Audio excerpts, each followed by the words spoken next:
We're in trances, going off to different places, different planets. Watch your aura pass me by, losing balance. What if we run out of time and second chances? Empty-handed. You like the fast life, you like to drive, get down and dirty, act like the bad guy. You want some love, you like when you feel caught in a midnight. You got the best of me, you got me losing sleep. I've been hopeful, baby, I was hoping maybe that you'd cross my path. I've been sinking lately, and it's hard to move. Think I'm stuck on you.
But your aura pass me by, it's imbalance. What if we run out of time and second chances?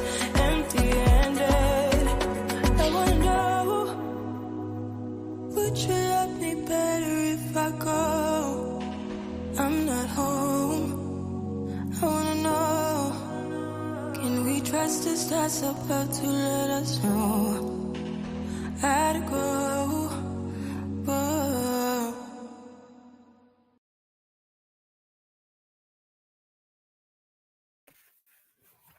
Peace, peace, peace. Peace, everybody. Let's see who's coming on. Peace to everyone this evening. Honors to everyone in the chat. We definitely gonna get started here.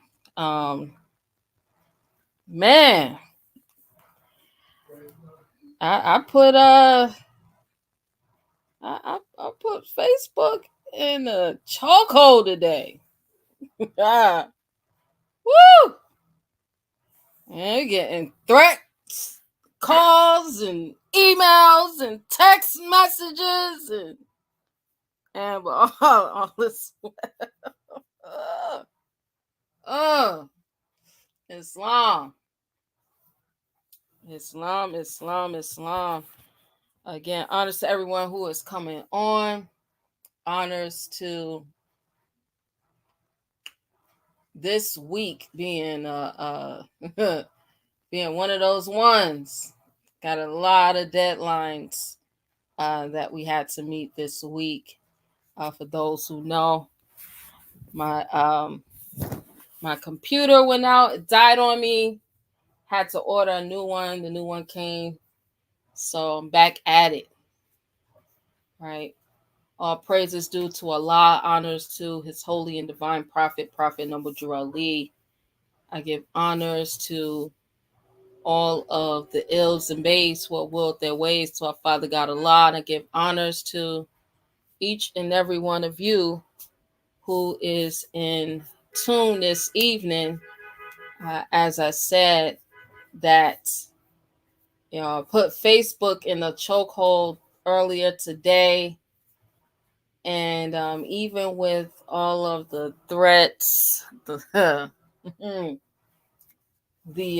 phone calls, the text messages, even emails, a lot is still moving and victory is assured. Islam.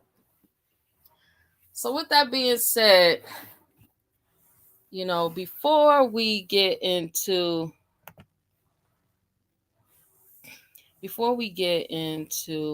any of the foolishness on Facebook, I want to go over a few things. A lot of people has been reaching out to me about this Snyder Act. A lot of people have been reaching out about the Snyder Act. And we're going to get into it, but I'm not going to do it tonight. I probably will teach on the Snyder Act tomorrow evening.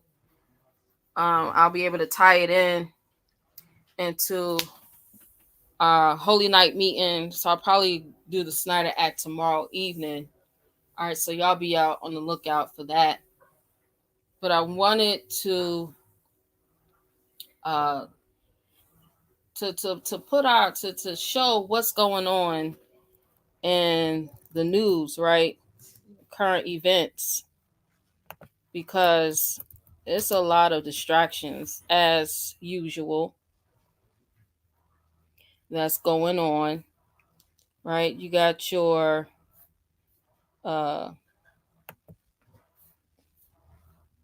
you got the quote unquote Trump fraud trials, right?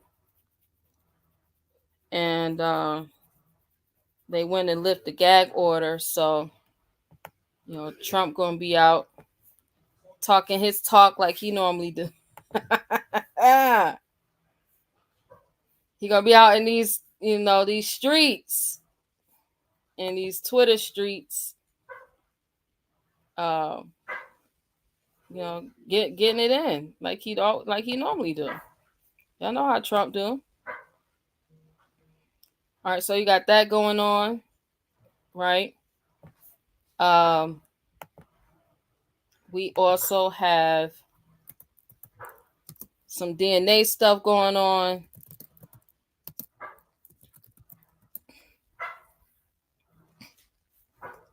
Because it's a lot with this DNA stuff that I haven't heard really anyone even really talk about or even bring up. All right. So let's get into this. We got that. We also have, of course, y'all know that the quote unquote migrant issue in Chicago is beyond crazy to the point where JB announces a lot of bread that he's going to be giving out, that he plans on giving out to the migrants. Also, we have the city council. All right, they had a showdown.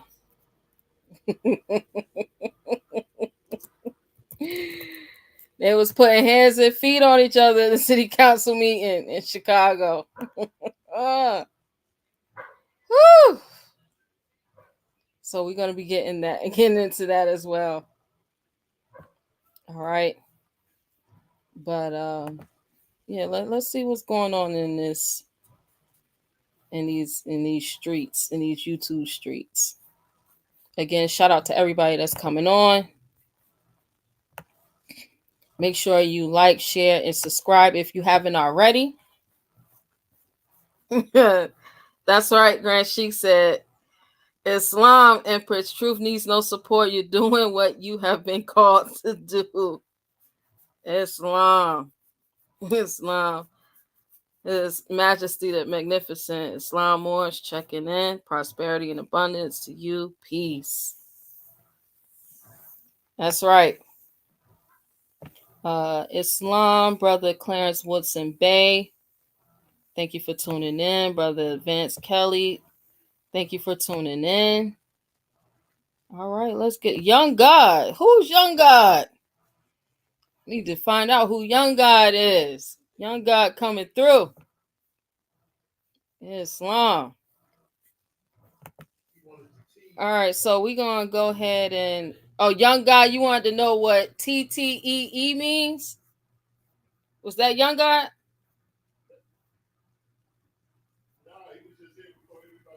Oh, okay. No. Neil Bay. I thought... Oh, Neil Bay said Young God was ready for that tea. Yeah, I'm bringing tea. I'm bringing crumpets. I'm bringing everything. We going to get it in. All right, let me share this screen. All right, so here it is. Trump fraud trial live updates. Appeals court temporarily lifts Trump gag order. The former president is on trial in New York for allegedly defrauding lenders.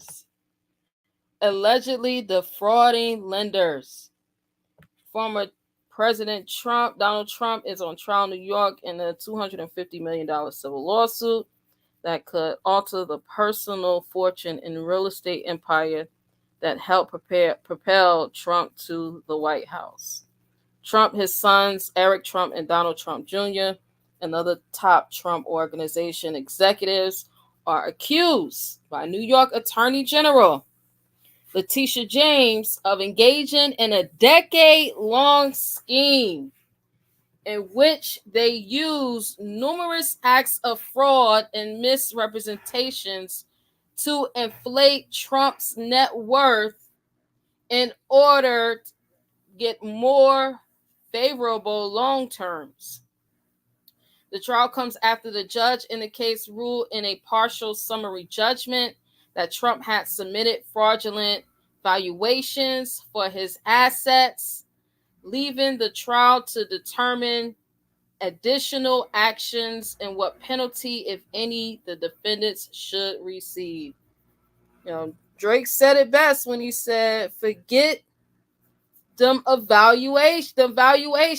I want to know how much bread you got today. Pull out your bread.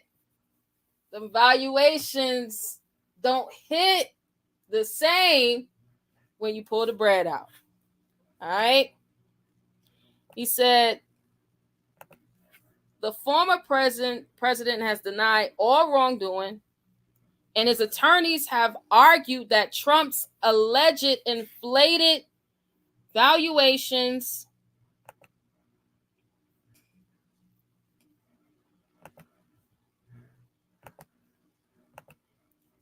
let me make sure y'all can see the screen.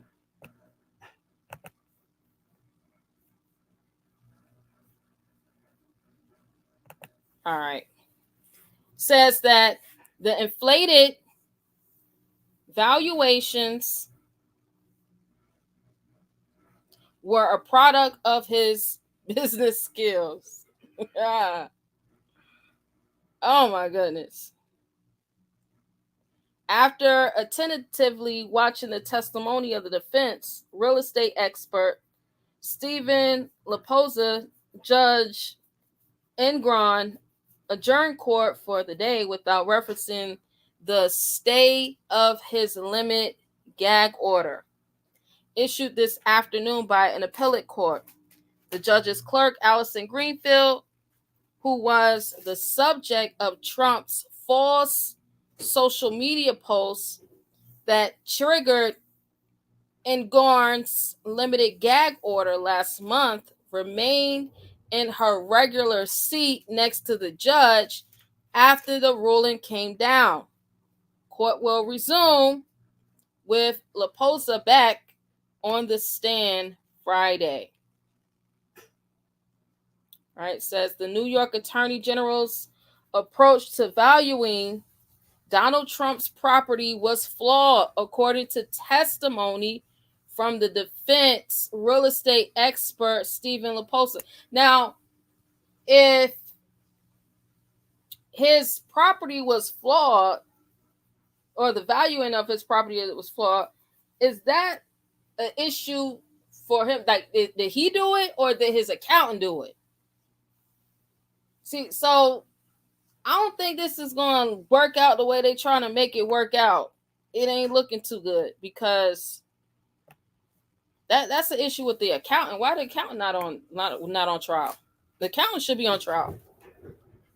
Says Laposa said that the Attorney General's complaint relied on a market value analysis of Trump's properties rather than the investment value of the assets, which could consider the assets value based on an individual's investment requirements instead of market norms. Again, that would be, unless Trump was his own accountant, then that would be an accountant issue, right? That wouldn't be his issue. That would be something that the accountant has to uphold. That's why you have accountants for. Islam, Brother Tyrone Johnson L. Peace. It says that which would consider the assets value based on the individual's investment requirements instead of market norms. In my opinion, here we go. Here we go. In my opinion, it's flawed, Laposa said about the Attorney General's findings. Yeah. It's flawed.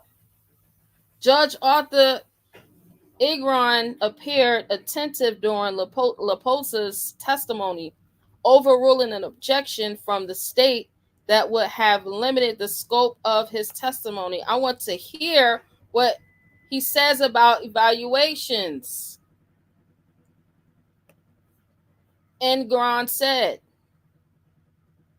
Defense attorney Alina Habba, speaking to reports outside court, said that an appellate judge decision to temporarily stay Judge Ingron's limit gag order on Donald Trump will allow the defense team to continue raising issues with the conduct of Ingron's clerk, Allison Greenfield.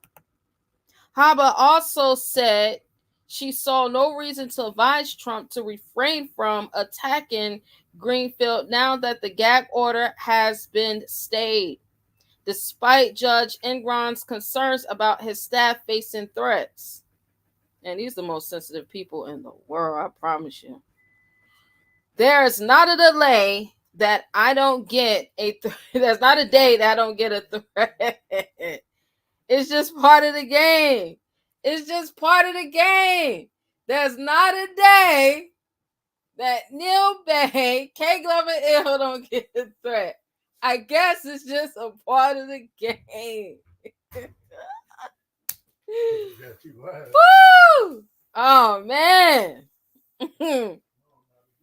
It says, Habba said, if I put something out on social media and I get a threat for it, which has happened to me every single day, guess what? I don't get to cry. Woo! Mr. James is continuing to disparage my client, Habba said, referring to New York Attorney General Letitia James, who filed the lawsuit against Trump, and they were grasping at straws for a reason to say that the president should be gagged. There was no reason. Daggone. James did not ask for the gag order, which was issued by Judge Ingron last month out of concern for the safety of his staff after Trump made a false post about Greenfield on social media. New York Attorney General Letitia James and representatives for Judge Arthur Ingron have until Wednesday to file a response to the appellate judge's stay of the limited gag order imposed last month on Donald Trump by Ingron, according to the appellate judge's order. Trump's reply is then due on November 27th before the appellate court decides whether to fully lift the gag order. The civil fraud trial is expected to wrap up in mid-December. So by the time New Year's come, this will be wrapped up. It'll be all over with. Ingron's gag orders entered during the non-jury trial and the underlying proceedings are unconstitutional.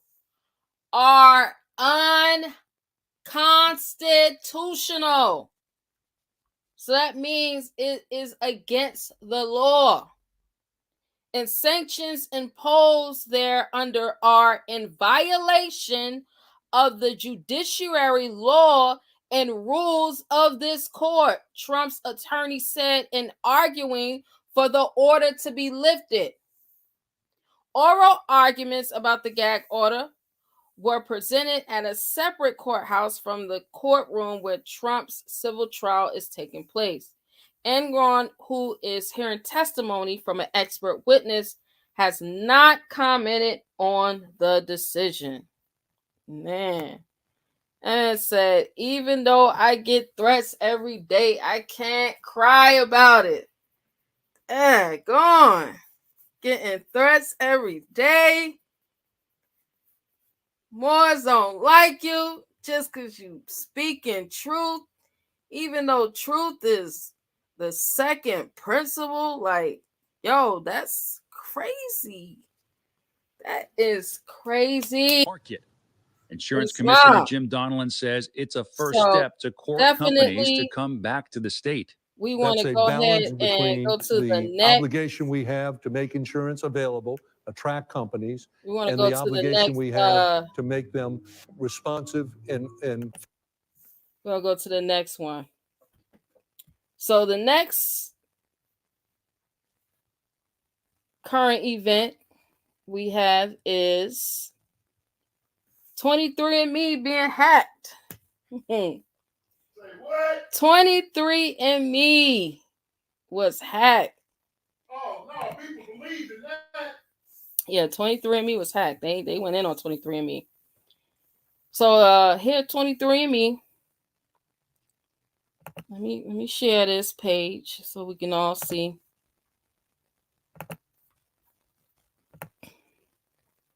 All right, it's the Washington Post. Who hacked our DNA and why? Who hacked our DNA and why? I'm going to be doing an extensive lesson on this DNA and these DNA companies. All right, I've gone in it in the past and I've touched on it, but I'm going to bring out something that I have not yet seen anyone actually bring out the science of it on this aspect. So be looking out for that. Be coming out with that soon. So who hacked our DNA and why? Oh my goodness. They hacking DNA. It was fun while it lasted. It was also probably inevitable that someone would hack 23andMe and steal our most cherished data, our DNA. Daggone it. Yeah, so be on the lookout for the class action lawsuit. Again, be on the lookout for the class action lawsuit because I promise you, anyone who has taken the 23andMe DNA spit kit, you will get paid out on this one. Says, like most of the 14 million other Americans who surrendered their saliva for DNA evaluation with 23andMe, 14 million. Listen, 14 million. Listen. With 23andMe, I was mostly curious to find out whether I had any interested ancestors, or even better, if I qualify as a minority. What? Y'all, make this make sense. Make this make sense. Who is finding ancestors off of DNA? I mean, I'm lost. I am so lost. That is not what 23andMe, Ancestry, my heritage, none of these, that is not what these kits was created for. It was not created to be able to tell you who your ancestors were. I mean, that's something that your family tells you.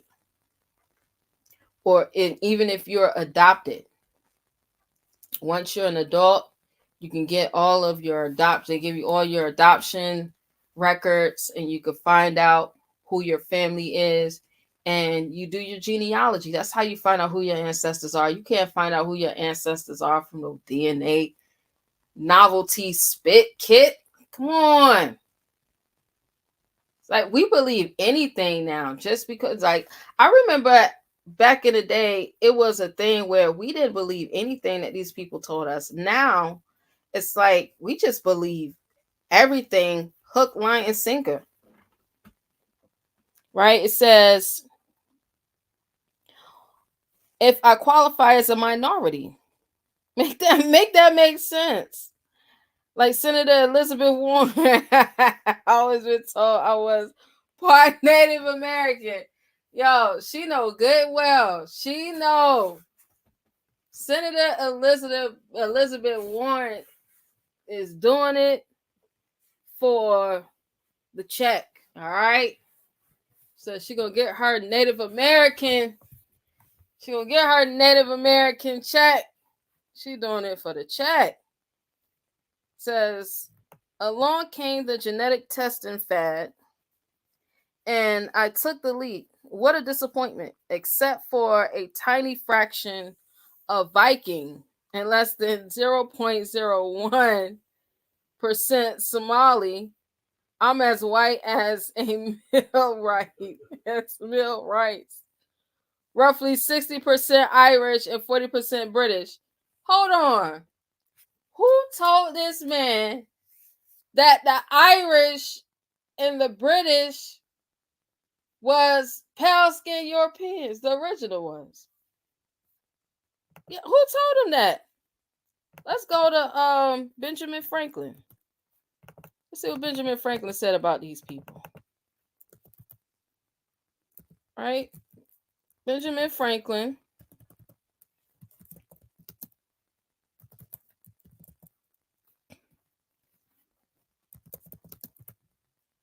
Right? What did he say about the Irish and the British?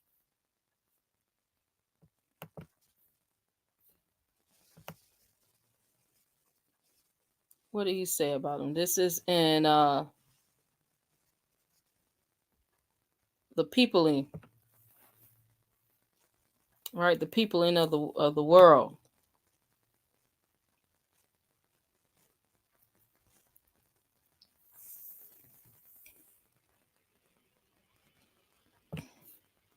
So here is Benjamin Franklin. Right? He said, why should the Palatine boys be suffered to swarm into our settlements, and by herding together establish their language and manners to the exclusion of ours? Why should Pennsylvania, founded by the English, become a colony of aliens who will shortly be so numerous as to Germanize us instead of our Anglifying them, and will never adopt our language or customs any more than they can acquire our complexion? Which leads me to add one remark. The number of purely white people in the world is proportionally very small. All Africa is black or tawny. Right? In the original, it says swarthy, because they didn't use the word black during his time. So it's swarthy or tawny. Asia, chiefly tawny. America, exclusive of the newcomers, wholly so. And in Europe, the Spaniards, Italians, French, Russians, and Swedes are generally of what we call a swarthy complexion, as are the Germans also. The Saxons only excepted, who with the English make the principal body of white people on the face of the earth. On the face of the earth. He even cries more, I could wish their numbers were increased. And while we are, as I may call it, scouring our planet by clearing America of woods, and so making the side of our globe reflect a brighter lighter to the eyes of inhabitants in Mars or Venus, why should we in the sight of superior beings darken its people? Why increase the sons of Africa by planting them in America, where we have so far an opportunity by excluding all blacks and tawnies, or swarthies and tawnies, of the increasing the lovely white and red. Right? Yeah, that's what Benjamin Franklin said in his time. Back during his time, back in his day, he said that everywhere he looked,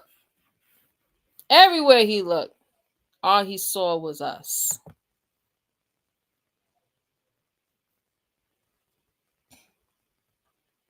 That's right. So here is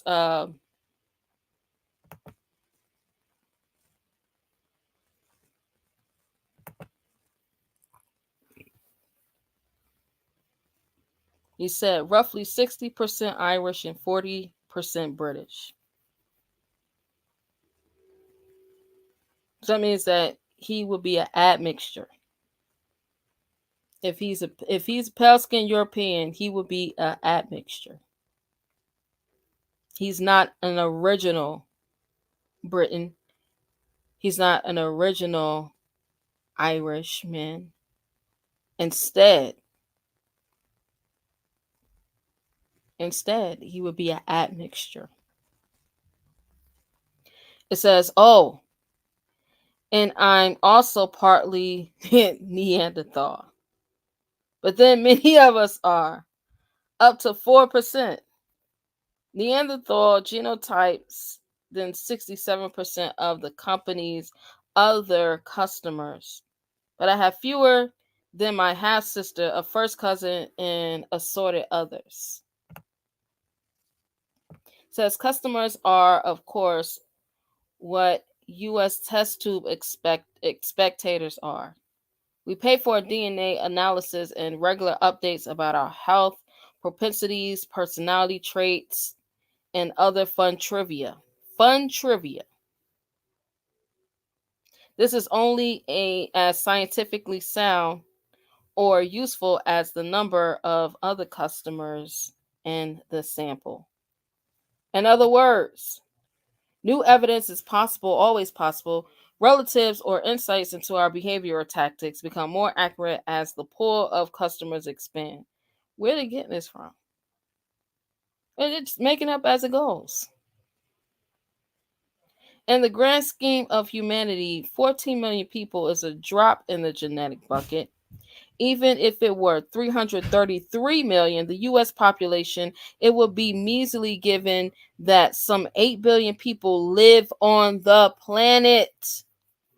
Thus, I'm not sure why anyone feels enlightened when they learn, for instance, that they, like me, have a hard time getting rid of things seldom used true, or probably don't fear heights. False. About half the personality traits I'm supposedly more likely to have because of my DNA are way off. Because your personality traits ain't got nothing to do with your DNA. This is fun facts, fun trivia. It's not real. It says nevertheless, they're somewhat fun to consider. Like I said, fun facts. Like reading one's daily horoscope. Most people wouldn't set their calendars according to prophecy based on the alignment of stars and planets, but they might still read it. Your daily horoscope is going to be more on point than a DNA spit kit test to find out who your ancestors are. Now, it turns out all the information we naively thought was protected is in the hands of some creep. The hacker not only figured out how to get into numerous 23andMe accounts, but also, in a dark twist, specifically targeted Jews. Targeted Jews. Ain't that about a... Come on now, y'all. Come on now. They want that, what they call that God gene. They know that this is the rise. They know what time it is. They stealing the data because they want that God gene. It says, in addition to DNA findings, the data includes customers' personal contact information, not to mention the names of their family members. For what nefarious ends the hacker may have wanted this information, we can only guess with trembling hearts. As the world reels from the savage Hamas attack. Man, I'm telling you, they will throw... Anytime they get to, they're going to throw these people in it. This ain't got nothing to do with them. Hamas attacks on Israel and the taking of hostages, including children. We are reminded that anti-Semitism is on the rise everywhere. In the past decade, here at home, the number of anti-Semitic incidents rose almost 500%, according to the Anti-Defamation League. This includes harassment, assaults, and vandalism. The ADL report found a 41% increase in anti-Semitic activities on college and university campuses in 2022, as well as a shocking 49% increase at K-12 schools. So, I bet you the lawsuit is going to be a lawsuit on anti-Semitism. So, it's going to be a what they call another federal offense. So yeah, if you took the 23andMe test, you good. You getting paid. And you get paid, when Jews get paid, they get paid big bucks. So you getting paid. So whoever took it, make sure you be out on the lookout for this class action lawsuit. It says social media has played an outsized role in disseminating targeted hate. Like none of this got anything to do with it. This is crazy. And not just towards Jews. It was only a matter of time before some educated kook hacked the genetic playground to access specific groups' personal information. In an email to its customers, 23andMe offered tips for dealing with the piracy in their privacy, such as changing passwords and using two-factor authentication. But is that enough? Other digital experts have recommended opting out of consenting to the use of your DNA for research beyond the basics, or dropping out altogether. See, they let you know that they're doing more than what they're supposed to be doing with the DNA samples. They're doing more than what they're supposed to be doing with your spit. Of course, if people start dropping out, then the DNA tapestry unravels, and it will be harder to find those long lost cousins. True story. If you haven't heard it before, I'm gonna tell you again. I found my lost long cousins that I never met before a day in my life. And I found them. And I did not find them through the genetic spit kits. You know how I found them? I found them by doing my genealogy research. Searching my grandfather and his parents and their parents and their parents and their parents. So much to the point where I'm already up in the early 1500s. I'm going to say it again, the early 1500s. And I found them. Never met them, knew about them. Knew about them all my life. And I found them. It wasn't from a spit kit. And no, these spit kits, I be hearing people say, well, my DNA test lines up with my genealogy. I haven't seen it. Honestly, I have not seen it. I did a genealogy test back in 2014. I found my cousins 2 years ago. It has nothing to do with the spit kits. I promise you it doesn't. Oh, you're going to find, they'll tell you, oh, you're going to find them. I promise you're going to find them on it. You're not. These people that I looked on it the other day.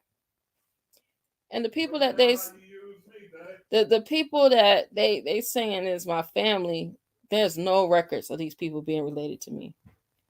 And when I say I mean no records, I mean no records. Like, I'm putting my records with their records, and it's not adding up. We ain't got a 4th, 5th, 6th, or 7 times grandmother or father together. And these are like 2nd and 3rd and 4th cousins. So we should have, like, our records should be matching up, and it's not. Because they're lying. As a matter of fact, on both me and my husband's tests, we did ours back in 2014. And when we did it, we said that we were from Morocco. And they said that we had our 4th and 5th grandparents was from East Africa. However, about 3 months ago, I changed minds from being from Morocco to being to New York. Being from New York. And now my 4th and 5th grandparents is from West Africa. You know, this thing is it's fake. It is not real. It's fake. So if anybody is telling you, oh yes, your genealogy is going to add up, it's going to be just like, it's going to help you get your genealogy, you don't need your genealogy, you need your DNA. It's going to add up to your genealogy. It's not. I promise you it's not. That's right. For entertainment purposes only. Right. For entertainment purposes only. What they tell you. And they tell you that, like, but man, for real, it's like, I don't know what it's just. It's like the Moors, because my grand sheik ain't tell me. K Glover, you crazy? You don't know what you talking about. You and your husband. I can't believe your husband let you talk like that. What? Like, what he supposed to do? Knock me upside my head? Y'all be wilding. Y'all be wilding. That's why a lot of y'all ain't married. Talking about my husband's supposed to be beating me down.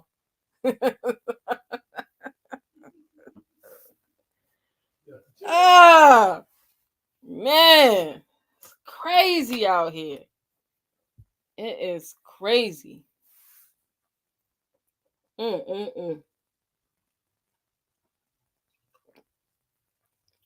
So it says,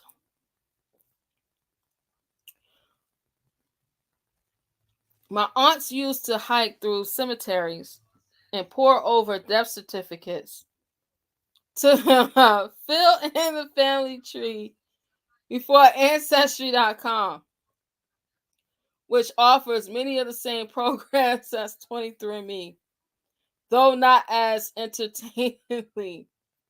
Ancestry is a bridge to 23's Candyland. Oh man, called 23andMe Candyland. Wow. They said, keep cooking, son. That's crazy. It called 23andMe Candyland. Y'all remember Candyland, the game back in the day?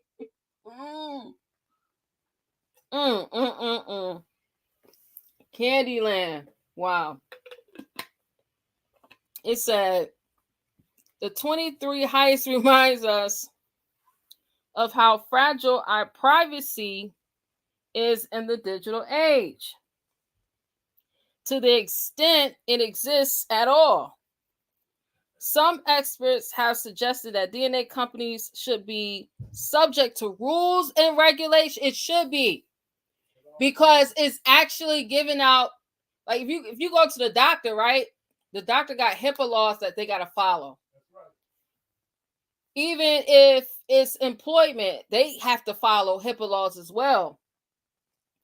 So because 23andMe, Ancestry, MyHeritage, all these companies are considered as vanity, novel companies, they don't go through the same scrutiny as your doctors or school or job will have to go through. But I believe that this whole heist is going to turn it there, and it's going to turn it to that point, because they have sensitive information about us, right? Now it says the Rules and Regulations in Health Insurance Portability and Accountability Act, which protects individuals' health information from unauthorized use, access, and disclosure. But then no law is an obstacle to hackers who might never be caught in the future. Hackers won't even be human. Oh man, I said the bots is coming. Says at a hacker convention in 2016, a game was played called Cyber Grand Challenge. in which computers competed with each other to hack programs defended by artificial intelligence. As reported in Harvard Magazine earlier this year, what transpired that day was a sobering glimpse of a not too distant future when AIs can find and exploit vulnerabilities with superhuman speed, scope, scale, and sophistication. Y'all remember a while back when I read the article on the AI that said that they was gonna come and like harm all the employees at Bing.com. They said they got a life vendetta against oh, like these AIs is AIs, and they say that they are coming for your top. They spinning the block a couple of times. All right, they coming for that head. AIs is not playing. Says the future when AIs can find and exploit vulnerabilities with superhuman speed, scope, scale, and sophistication. These future AI hackers won't be limited to computers. They will hack financial, political, and social systems in unimaginable ways, and people might not even notice until it's too late. I'm telling y'all right now, if you haven't, go and set you up a trust. Set your trust up. Make sure you put your assets in your trust so that it is protected by your trust. Make sure you get your land patents for your land. Put it in your trust. You better learn how to protect what it is that you have. You know how easy it is to cloud properties? It's easy to cloud properties. Do not allow yourself to be victimized. Get your affairs in your house in order now. Not now, but right now. All right? Says, suddenly, it doesn't seem that important for anyone to know they are more likely than other people to itch from mosquito bites. In my case, it's also false, or at least irrelevant. Mosquitoes apparently find me unpalatable. As for 23andMe, I'm out.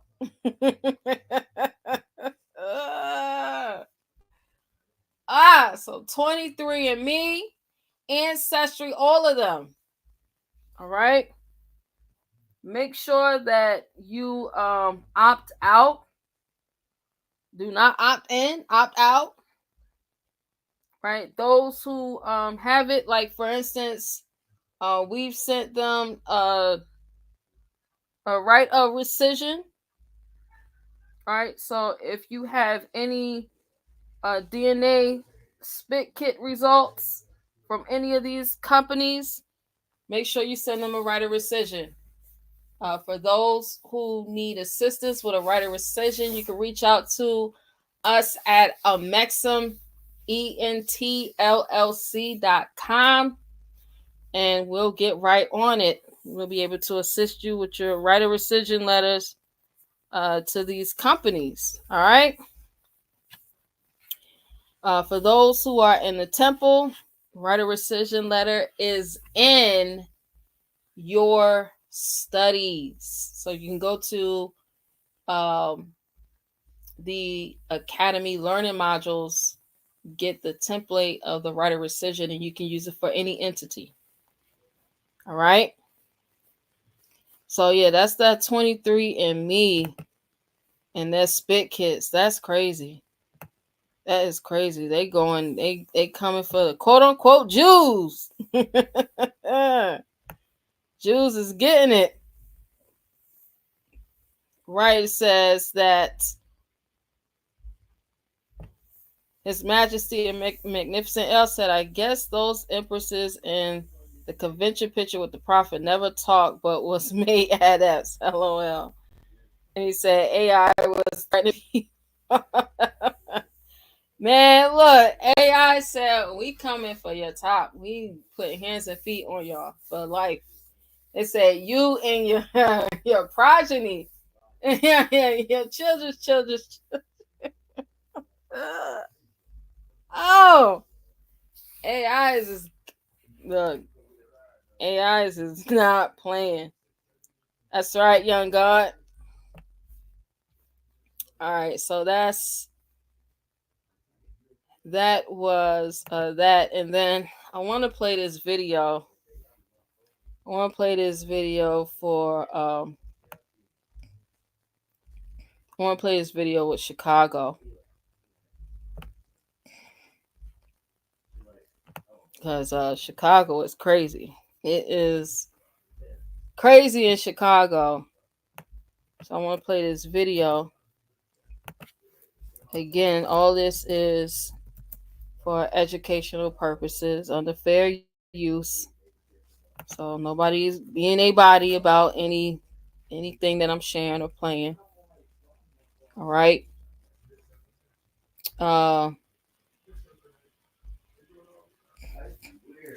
So here it is, the migrant meeting. A migrant meeting. All right, so I'm gonna share this. Let me know if y'all can. Let me know if y'all can hear this. Let me know if y'all can hear this. All right.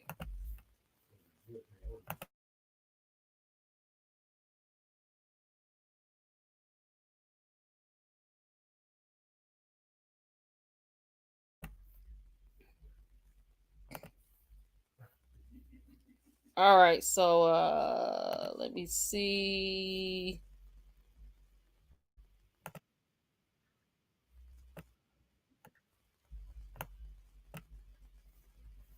Let's see here.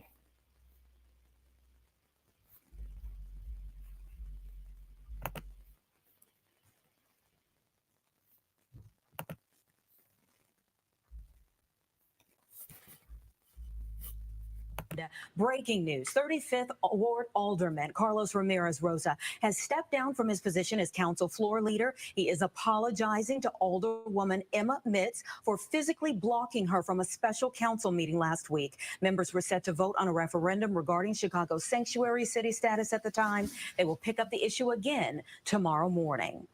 Chicago Mayor Brandon Johnson released a statement saying, in part, in recent months, the forces of division have preyed on our city, pitting us against each other in the most destructive ways. I am confident we will find a way to move forward and regain the trust and respect necessary to have a functioning legislative body. All right, so what happened is, dude right here put hands on the sister.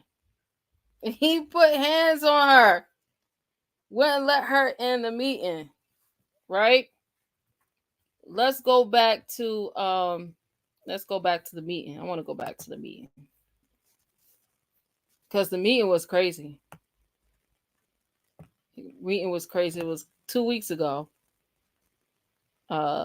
I don't want to hear Tyrone. You know, Tyrone will put hands and feet on you.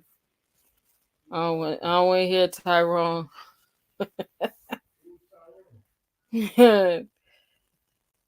All right, but let's go to. We're gonna click on this. I see 3 people. There are 3 aldermen in the annex. Instruct the sergeant at arms to bring them in. Other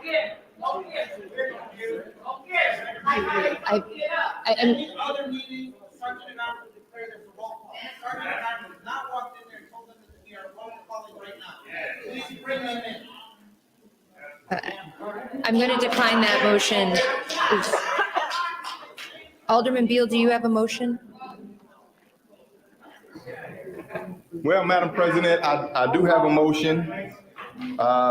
However, my motion is going to be prolonged because I do have a few things to say while we go and grab the people in the back in order to have a quorum.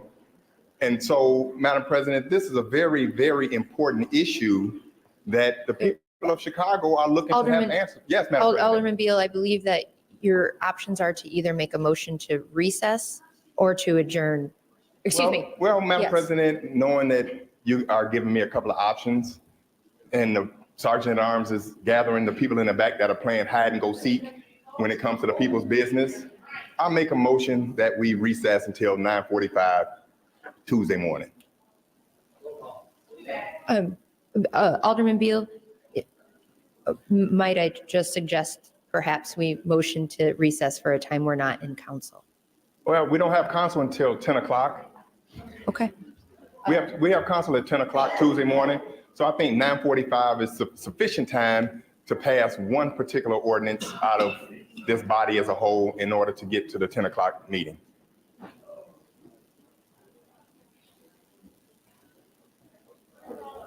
Madam Clerk, can you please take a roll on the matter to recess till Tuesday morning at 9:45?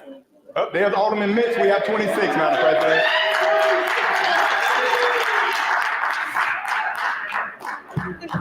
Coleman?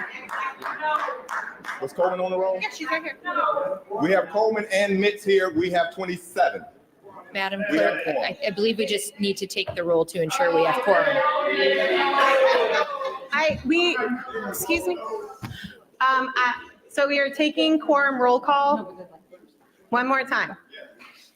Okay. Are we ready? Okay. Just give us 1 second to upload it.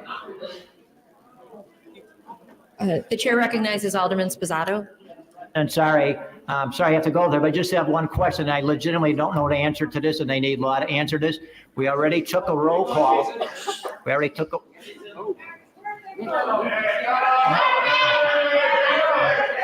Okay. All right, just go on. So Madam Clerk, please take the roll. Okay, I got it.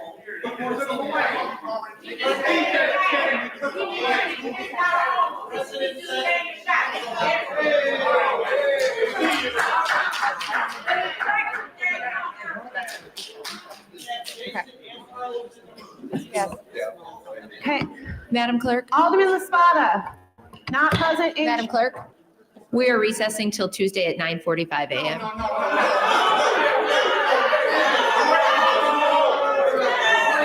Do we have quorum?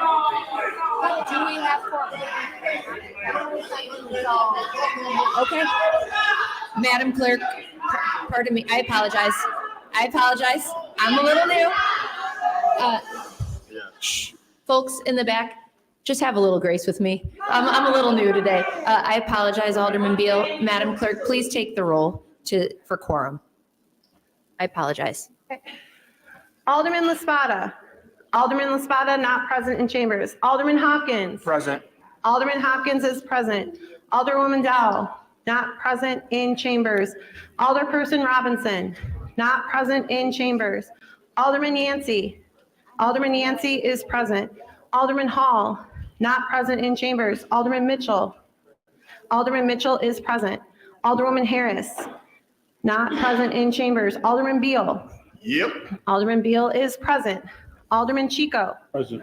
Alderman Chico is present. Alderwoman Lee. Present. Alderwoman Lee is present. Alderwoman Ramirez, not present in chambers. Alderman Quinn. Here. Alderman Quinn is present. Alderwoman Gutierrez, not present in chambers. Alderman Lopez. Present. Alderman Lopez is present. Alderwoman Coleman. Coleman is present. Alderwoman Coleman is present. Alderman Moore. Present. Alderman Moore is present. Alderman Curtis. Present. Alderman Curtis is present. Alderman O'Shea. Here. Alderman O'Shea is present. Alderwoman Taylor, not present in chambers. Alderman Mosley. Present. Alderman Mosley is not present. Is present, I'm sorry. Alderman Mosley is present. Alderman Rodriguez, not present. Alderman Tavares. Here. Alderman Tavares is present. Alderwoman Scott. Present. Alderwoman Scott is present. Alderman Sigcho Lopez, not present. Alderperson Fuentes, not present. Alderman Burnett, not present. Alderman Irvin. Present. Alderman Irvin is present. Alderman Taliaferro. Present. Alderman Taliaferro is present. Alderwoman Cruz, not present. Alderman Cardona. Present. Alderman Cardona is present. Alderman Wagasback. Alderman Wagasback is present. Alderperson Rodriguez Sanchez, not present. Alderman Conway, not present. Alderman Ramirez Rosa. Alderman Ramirez Rosa, not present. Alderman Villegas. Alderman Villegas is present. Alderwoman Mitz. Alderwoman Mitz is present. Alderman Spizzato. Nick Sposado's here. Alderman Spizzato is present. Alderman Vasquez, not present. Alderman Napolitano. Proud to be present here with my colleagues. Alderman Napolitano is present. Alderman Riley. Still here. Alderman Riley is present. Alderman Knutson, not present. Alderman Lawson, not present. Alderman Gardner. Present. Alderman Gardner is present. Alderwoman Clay, not present. Alderman Martin, not present. Alderperson Manai Hoppenworth, not present. Alderwoman Haddon, not present. Alderwoman Silverstein, not present. President Pro Temp Nugent. I know. Present. President Pro Temp Nugent is present. Present. Okay. Voting is now closed.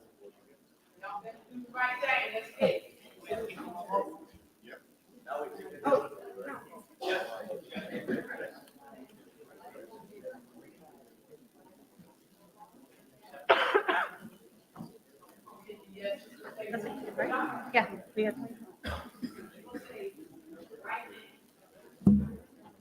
Okay. Okay. So there are 26 members present. We have a quorum. Kim. Next. Silverstone, 2 out.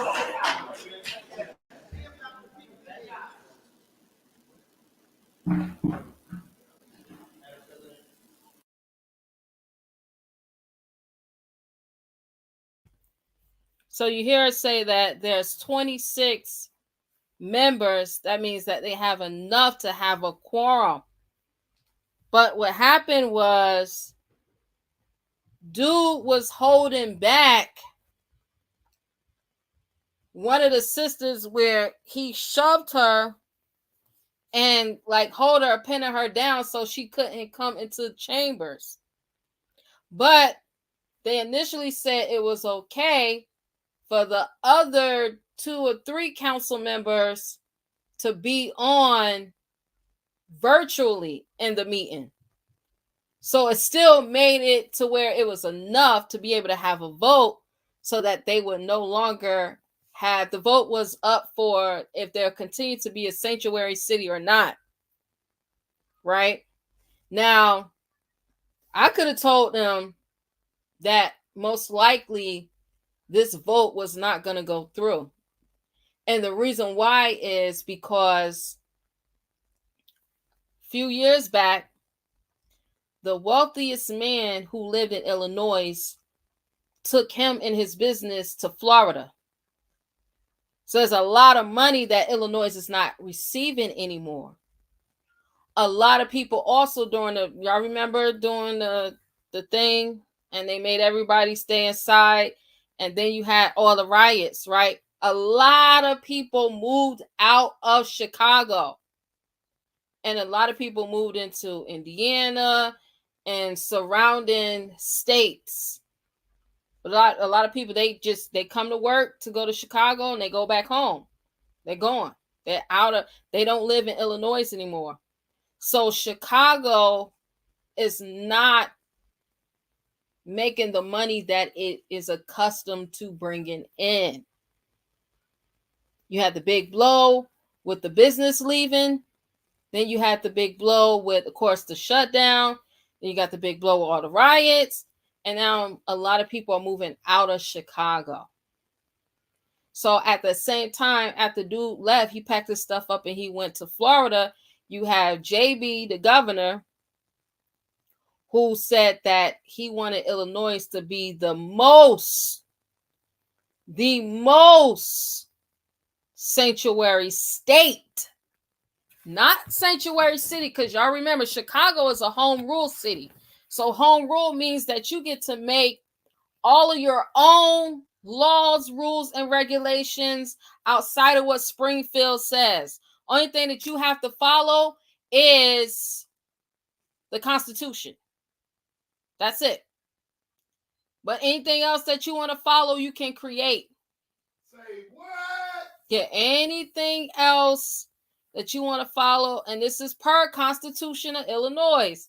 If you're a home rule city or county, you get to create your own laws, rules, and regulations. So as Chicago is going through this transition, the state of Illinois is going through the same transition because it's a lot of money that's gone that's not here anymore. That's the reason why they JB made Illinois a sanctuary state. So Chicago is just not a sanctuary city. It is literally a sanctuary state. They don't hear you. And with it being a sanctuary state, that's not going to change anytime soon. As a matter of fact, a lot of us are going to start to see that many of the new migrants that's here, a lot of them are going to be signing up for the military. And the military has always had, well, not always, but for a long time, the military has had the consideration to allow foreigners to be able to get their U.S. Citizenship if they join the military. All right, so they're going to be joining the military. They're going to be getting their U.S. citizenship.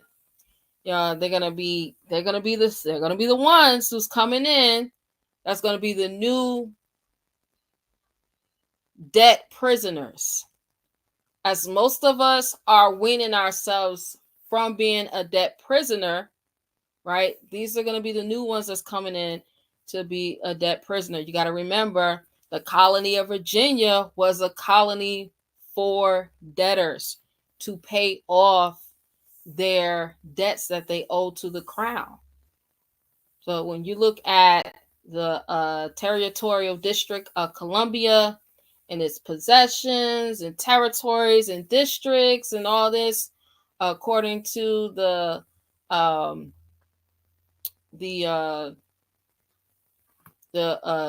Act for the District of Columbia, 1871, and the 1874 Act, this allowed them to further the redistricting, and there's a new form of debt prisons, right, through industry.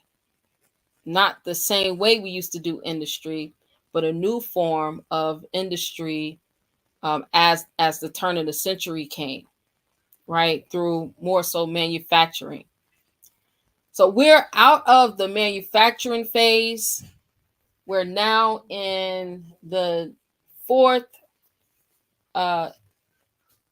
industrial complex, which is computing, and you have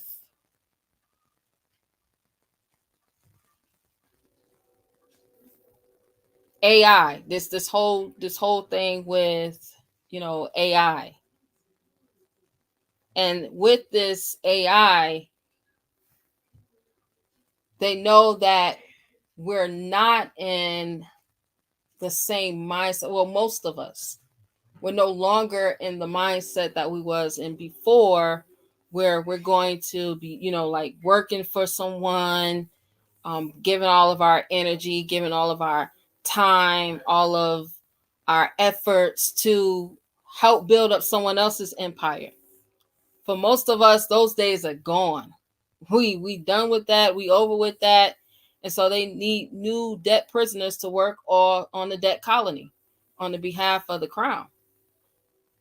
And they got them. That's why they let all of these so-called quote-unquote migrants to come over here and to be able to have opportunities They've always had the opportunity. Well, I'm saying always, but for a long time, they've had the opportunity to not only join the military to get their citizenship, but as a migrant worker, right? You're allowed to be able to work under the Department of Labor without being a citizen of their corporation, the United States, because the United States is not the same thing as the United States of America.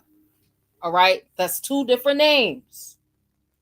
You got the United States, you got the United States of America, you got the U.S. Right? These are different entities, and these entities, even though they appear to be the same, even though they look like the same, even though they kind of feel like the same, right? These are not the same entities. All right. And I want somebody to say that it is, so I can prove to you that it's not. All right. Because we definitely got receipts of what it is that we're saying. So they, in the council meeting, they played with them because when it was time to vote, they all voted for the city to no longer be a sanctuary city. But they struck down the vote. They literally struck down the vote. So yeah, Chicago, they said that the prophet said that Chicago and Detroit is doomed. And we're literally seeing it before our very own eyes. We're literally seeing it before our very own eyes. Here it is. Moors have been in Chicago before 1928, and look at it now. A lot of Moors in Chicago feel as though that, this is our Mecca, but they're not treating it as if it's our Mecca, because they haven't done anything that you would do in a Mecca. Like, there's no industry.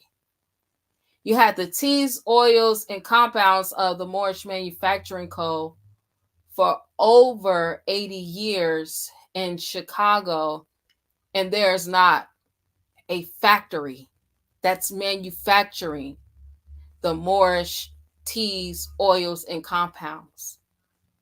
That does not make logical sense. I'm going to say it again. That's not logical. What that is and what it looks like is somebody has been working against the Moorish Americans.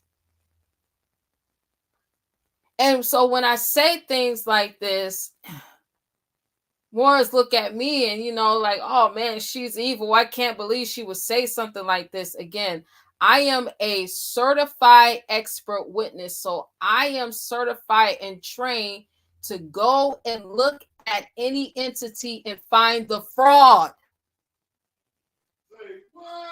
So I'm looking at the lens of finding the fraud.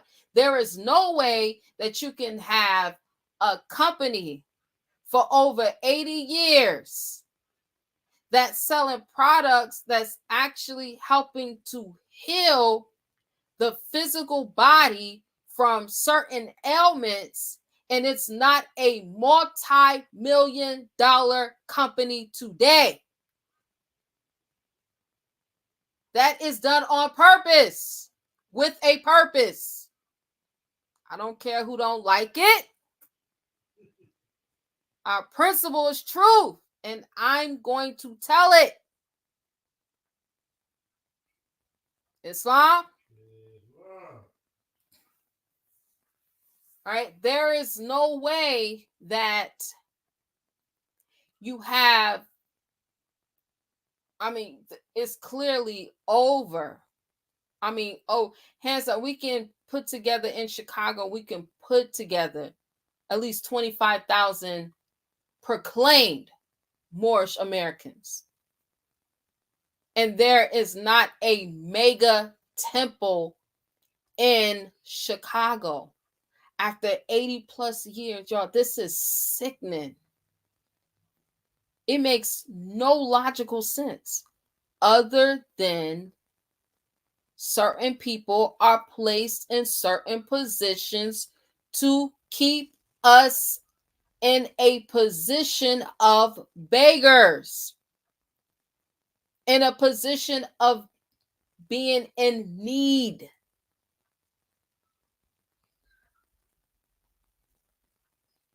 It doesn't make any logical sense. After 80 plus years, we got over 25,000.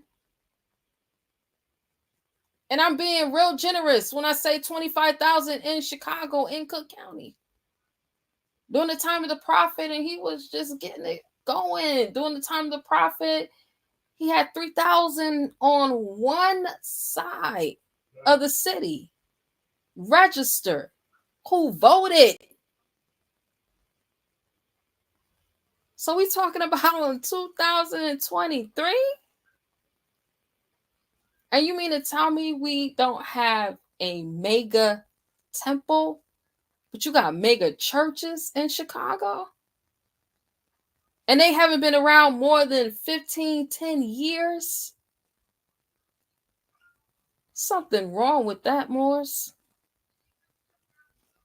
Right? That's right. Honorable empresses and nobles. Yes, it makes no sense. That's right. Consumer protection for Moors. Islam says because Moors at Chicago is different from Moors in Chicago commercial district jurisdiction. Islam. That's right. And the immigrants are the tools. Yeah, they're using the immigrant. Matter of fact, y'all notice that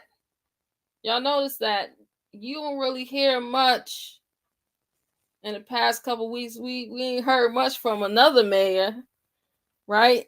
In the city that I was born in. Let's get to him. Let's get to him.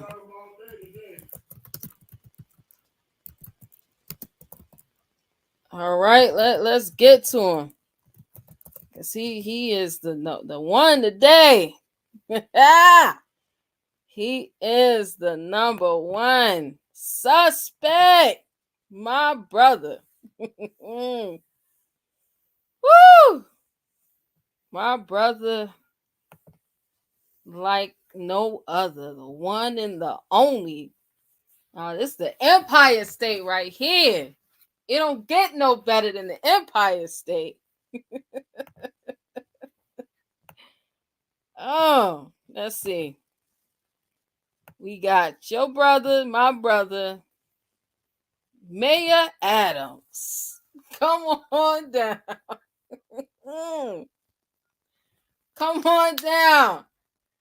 Says FBI examining whether Adams cleared red tape for Turkish government. Oh, man. For Turkish government. Where was the Turks? Where was we at? Yeah. Which one of y'all got cleared by Mayor Adams? Because I ain't seen him do nothing for us. Who these Turks he talking about? Because he can't be talking about us. Who these Turks? Man, who these? These some oh my goodness. Wow. Who are these Turks? Woo! Mayor Adams says after winning the 2021 Democratic mayoral primary, Eric Adams successfully pressed city officials to allow the opening of a Manhattan high-rise housing the Turkish Consulate General.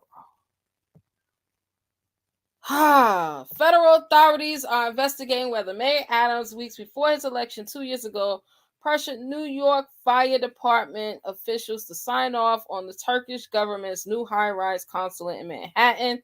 Despite safety concerns with the building, 3 people with knowledge of the matter said somebody's snitching, okay? Mayor Adams got his palms greased, and he said, "Show me the money, honey." And he got the money. So you know what was going on, right?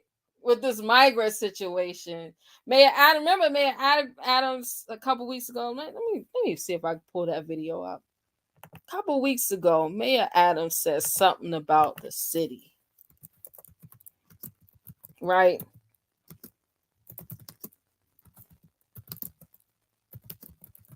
All right, he said something about the city. Right? He said that the situation with the migrant crisis. Matter of fact, he said, yeah, I'm gonna pull up the video. Y'all can hear it better from him. You don't gotta hear directly from Mayor Adams himself.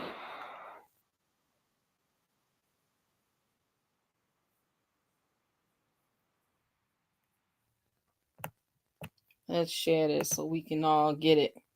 We start tonight with New York City at a potential breaking point. We have been following the story, as you know, for months. Tens of thousands of migrants arriving from Central and South America and West Africa, straining city resources. We got here tonight because of what the mayor said over the last 24 hours, and we want to walk you through all of this. The mayor saying the crisis, quote, will destroy New York City, unleashing his frustrations with a fury we haven't seen before, targeting the White House and governors, busing migrants to sanctuary cities, even calling the Texas governor, Greg Abbott, a madman. The White House responding tonight, defending their records, helping cities across the country. The crisis spilling into the largest school system in America. More than 1 million children returning to class today, with 20,000 new students from families seeking asylum. The school system getting another $110 million to the budget, but there are worries that resources will still be stretched to the limit. The city's shelter system stretched past its capacity this summer. At one point, more migrants in city shelters than homeless Americans. Some asylum seekers were able to get beds inside hotels, while others slept on the streets outside. Still, some parents are optimistic the city can handle the crisis. But now, more than ever, this issue spanning the border to cities thousands of miles away, and it's hitting close to home. NBC correspondent Valerie Castro has the story. Let me tell you something, New Yorkers. The migrant crisis taking on a new tone. Never in my life have I had a problem that I did not see an ending to. I don't see an ending to this. I don't see an ending to this. This issue will destroy New York City. Heard it from Mayor Adams himself. He said that he did not see an ending because there is no ending. These people had it planned. They've had it planned. They had it planned when they started seeing so many authenticating the certificate of live birth record. When so many realized what Title 15 was and started utilizing Title 15 to get out of debt, no longer being debt slaves to these contracts that are illegal. These contracts that are illegal because they one-sided. There's no benefit in these contracts.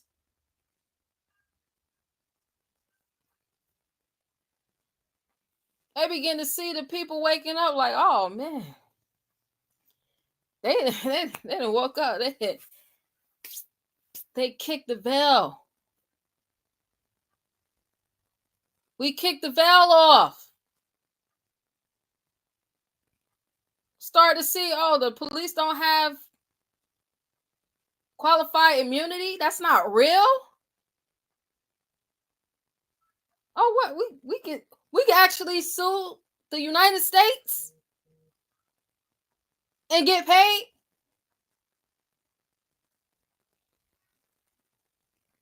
So they need new debt slaves. The United States is the defunct Virginia company. It's been functioning illegally since 1624. 1624, and it still keep going. It's still running. It has not stopped, and it's not going to stop. Mayor Adams said, this is going to destroy New York City. That's the plan. The plan is to destroy the cities, right? Because out of chaos now comes order. So they feel like we gotta destroy in order to build it up the way that we want it built up, right? We want these green cities. Only way we're gonna be able to get these green cities is we gotta have people that's gonna actually participate. Don't y'all know that in New York, people who've been on Section 8 housing waiting lists have been on for over 10 years. As soon as these migrants came in, now they're getting vouchers now. You've been on the housing waiting list for years. Now you're able to get a voucher. The only thing is you can't move into New York City. You got to go outside of New York City. And you can't return. Because New York City is going to be migrant city. Chicago is going to be migrant city. So if Chicago becomes migrant city, right? We already know Chicago is a home rule city. Chicago becomes a migrant city. Who's going to be making all of the rules and regulations for Chicago? Come on now. Come on now. They've been had this thing ready to go on autopilot. On autopilot.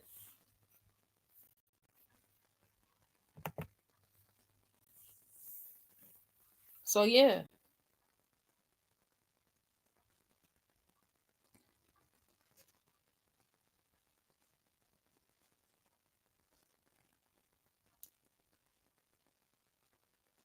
That's right. Brother Hakeem says she ain't lying though. We need to build a grand temple for the nation. Always boggled me. Then again, let's keep it a being. This was always low-key Islamic masonry to a Lord's people back in the day.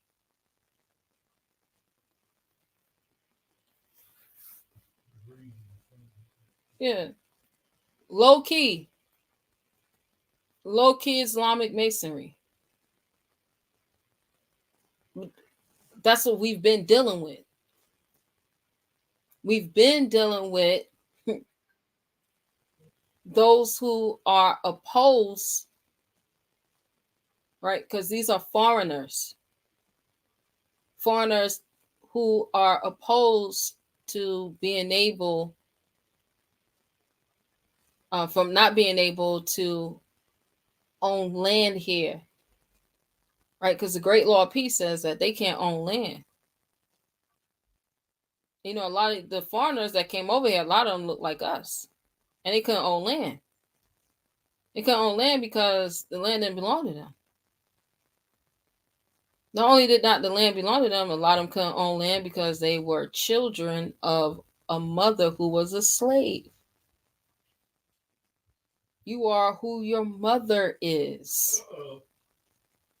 So even when we see all of these stories and we see the court cases of all of these fathers, or they wasn't really calling them fathers, but back then it was calling like slave masters, who were fathers of these children that they had with these Slavic women, the slaves. Their children couldn't own land. So, you know, they was jumping for joy when Abraham Lincoln gave them all that land grab. When Abraham Lincoln gave them that land grab, boy, they was jumping for joy. And in the guise of education. You know, we got to educate them, so we going to give them all this land for state schools. We're going to give them all this money so they can, you know, learn how to develop and grow with these state schools.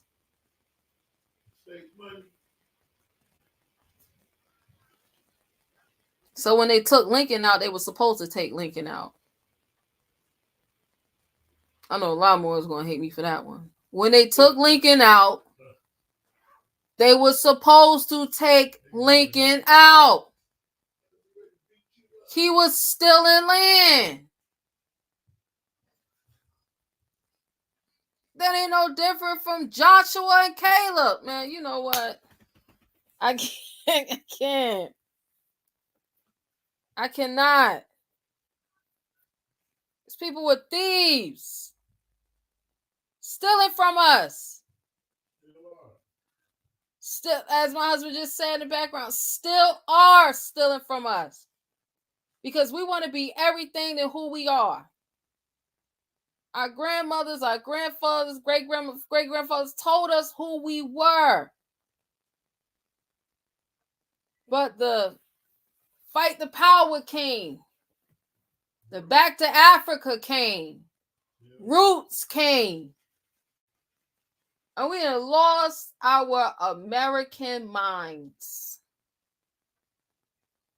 Our American cotton-picking minds.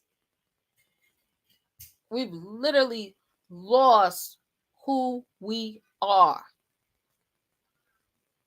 Mentally, we are worse than what we were during the time of the prophet, because at least during that time,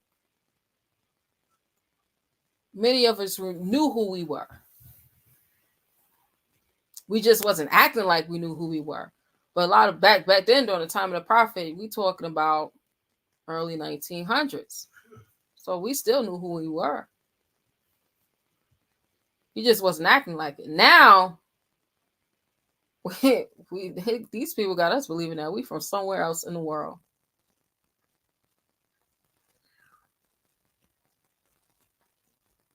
So much to the point when someone says, you know, my ancestors are from Africa, and I ask them, what ship?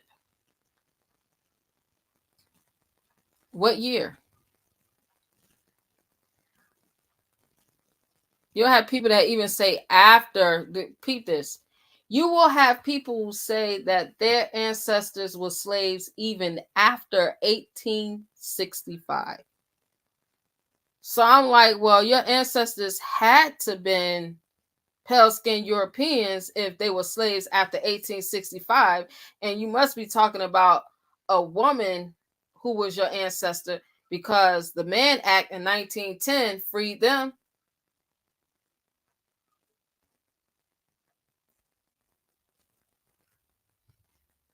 So I'm not understanding I'm not understanding these African slaves that you got. Because if you're saying you got these African slaves, if you got slave records that's before 1808, you're lying. The importation of African slaves was a wrap, 1808. And most of you can't get past the 1870 census on your genealogy trees. So again, where's the slave and what ship? You can't get past 1870 and you ain't got no ancestors past the 1870 census. Where's your slave? Make it make logical sense, and don't get mad and upset about the truth. The truth is stern, but it's right.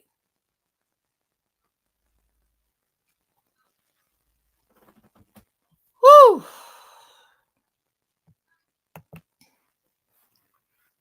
Let me gotta plug this thing up, y'all.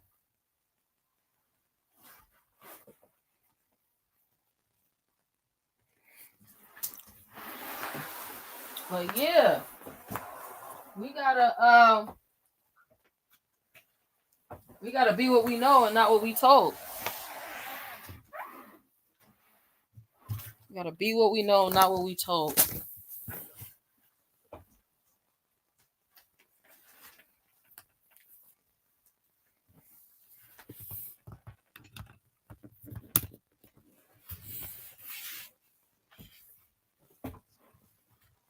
So that's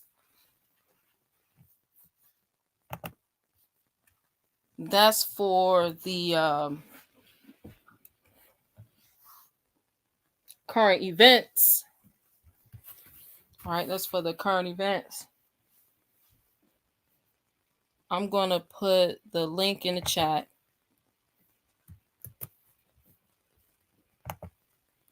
I'll let y'all come on in. Anybody who want to come in, the link is in the chat.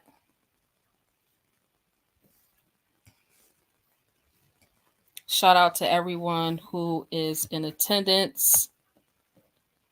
All right. Make sure that you like, share, and subscribe. As we're going to get into these American prophets. Woo! These American prophets. Neil Bay.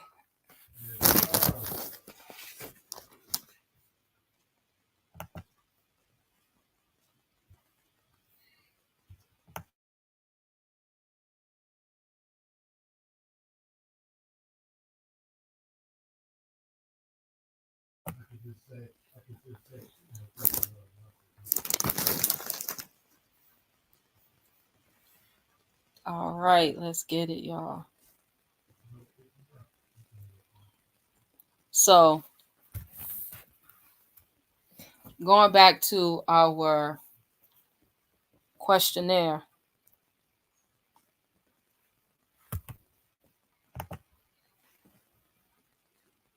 Going back to our questionnaire.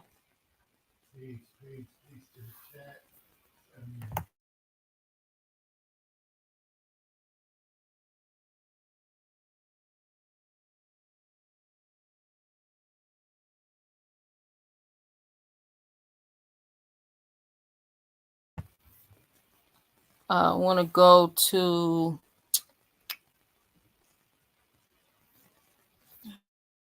we got these lessons.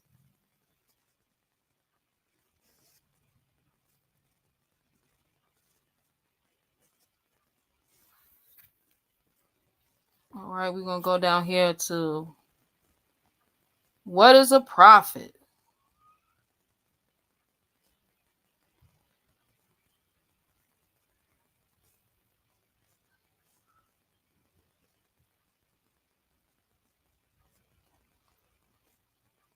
Let's start at key 38.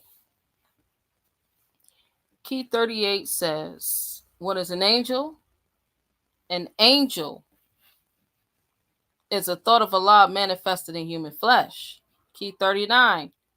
What are angels used for? To carry messages to the four corners of the world to all nations. Key 40. What is our prophet to us? He is an angel of Allah who was sent to bring the everlasting gospel of Allah. What is our prophet to us? What is our prophet to us? Right, so that means that Prophet Noble Drew Ali, he might not be a prophet to anyone else. No, but to us, he's not only our prophet, but he also is an angel of Allah who was sent to bring the everlasting gospel of Allah. All right, what is the everlasting gospel? It is a saving power that comes from Allah. Listen. That comes from Allah through where? Through our ancient fathers. By his prophet. So that would mean that the prophet of Allah, who is our prophet to us, who is an angel of Allah, received his prophethood from his ancient fathers. He received it. See, I don't know if we just don't comprehend what it is that we read, because we read this and we go over this Sunday after Sunday after Sunday after Sunday, right? But then there's those of us who say, you know what? I need more than just Sunday, so I want to study this throughout the week. So, we do Sunday, we do Friday, right? We do either Wednesday and Thursday, or Wednesday or Thursday. And then there's those who say, you know what? I want to do more than just a couple days out of the week, but I want to take these lessons and these instructions, right? I want to take them and apply them to my everyday life. So I'm going to take them and I'm going to break them down so that I can comprehend them. Not only comprehend them, now I can actually apply them so that it makes real true sense. Like it really is now making sense to me. It's making sense to my loved ones, right? It's making sense to my children and my spouse, right? It's making sense to my peers. It's making sense to my business partners. Because I'm actually taking these divine instructions from the Holy Prophet. I'm taking these instructions and these lessons and I'm utilizing them, and I'm helping to build up my human needs with them. So for some reason, you got teachers. You got teachers in the temple who've been teaching Moors for years that Prophet Noble Drew Ali is the first American prophet.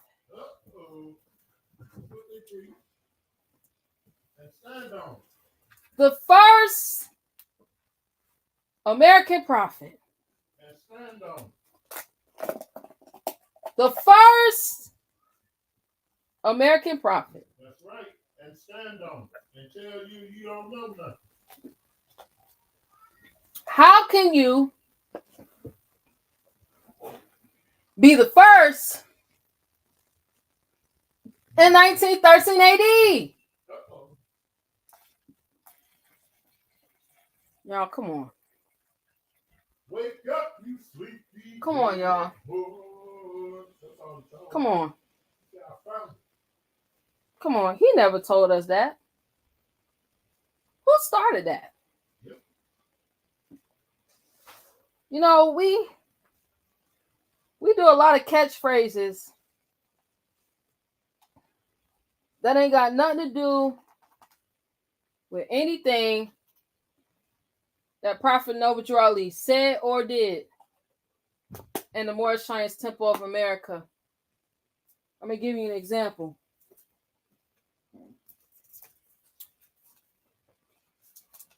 Nationality is the order of the day. Say it again. Nationality is the order of the day. How long we been saying that, y'all? How long has that been approved and promoted and supported in temples by leaders and teachers? I say it all the time, right? So much to the point where you come in and you start and you join and you hear it so much that you begin to say it yourself. However, he ain't never said that, y'all. There's nowhere in any of the divine instructions from the Holy Prophet or the lessons that he taught and brought that says that nationality is the order of the day. But you got teachers and leaders saying it all the time. But when I say Prophet Noble Drew Ali is not the first American prophet, I get so much vitriol. I get so much hate. I mean, talk about me like a dog. I want all of y'all to keep that same energy. So when you see me, ain't no Islam. Just keep it moving. Because it's not real.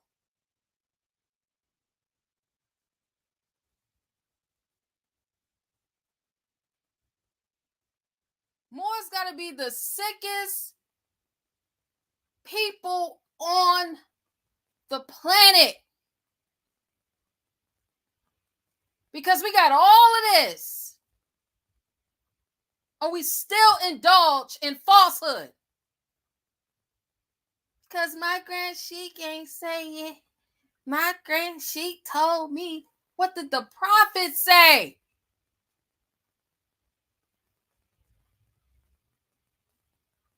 Says that he got it from his fathers.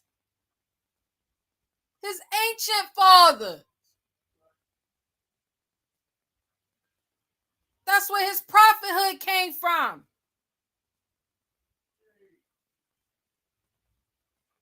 Y'all really trying to cut him out of the prophethood. Because it's catchy to say he's the first American prophet.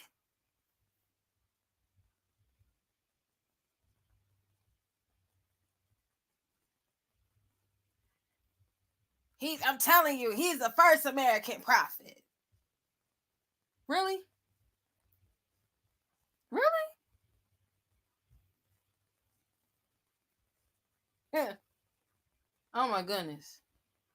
This is crazy. I mean, this is beyond crazy.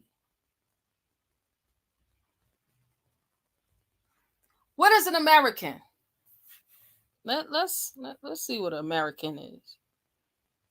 Because, I know some of us, we just ain't there yet, right? Some of us ain't there yet. So, this is what we're going to do. What is an American? All right, this is the Noah Webster Dictionary, 1828. This is the first time you have a dictionary in all English, the English written dictionary, right? It's not a dictionary with different languages. This is an all English, the first time you ever had an all English dictionary. Noah Webster's 1828 dictionary. So prior to this, there was none, right? So let's see, American,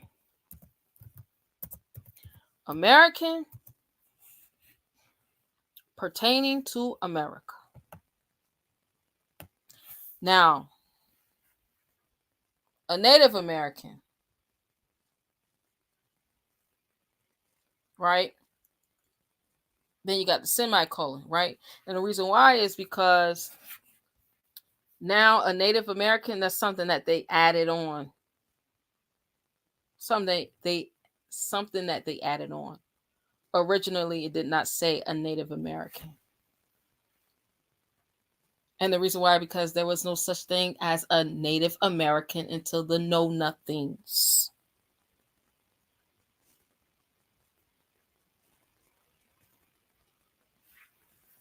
Says originally, this is the real definition.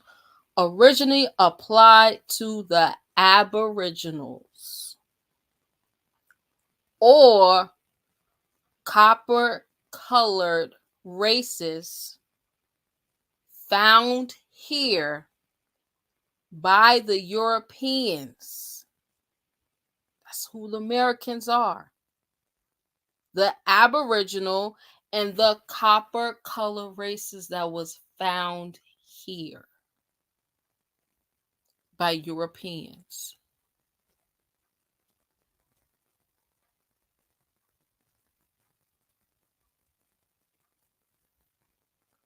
Because we're the true Americans. The copper-colored races that was found here by Europeans when they got here. Check. So these Americans, right? These ones that look like us, right? These ancestors that are Americans that was already here. Because we didn't come from nowhere else. We was already here. Right? These Americans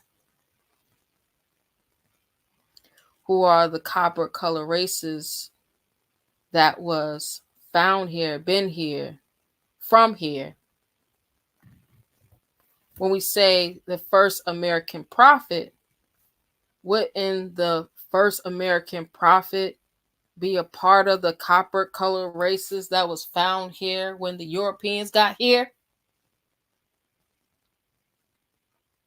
I mean, wouldn't he already be here prior to 1886?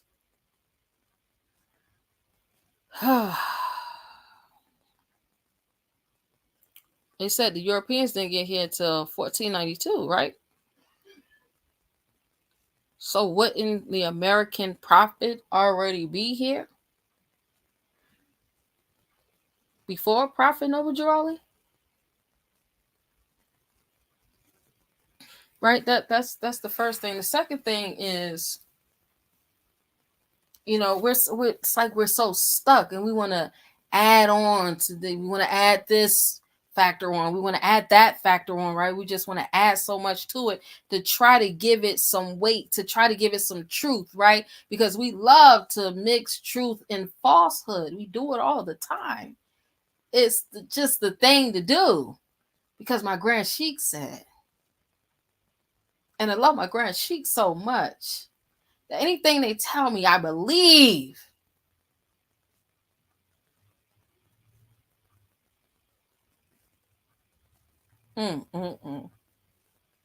So we'll say, well, he's the first prophet to tell us who we were. He's the first prophet to tell us who we were. That's another misconception. Then we'll say, well, he was the only one who gave us what we needed. And that's correct. He was. He definitely, hands down, if he ain't do nothing else, he stood on business. He was on big business. He went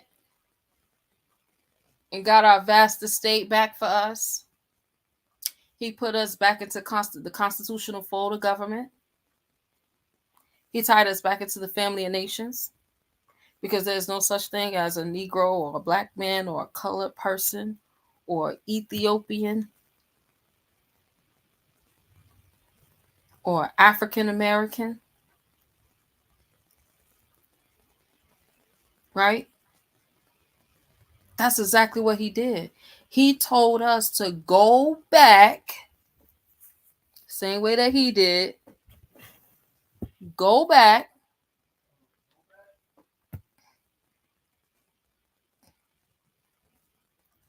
to your ancient fathers and mothers' divine creed and principles.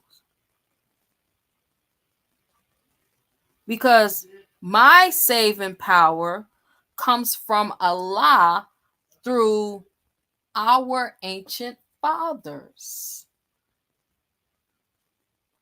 My title, prophet, comes from Allah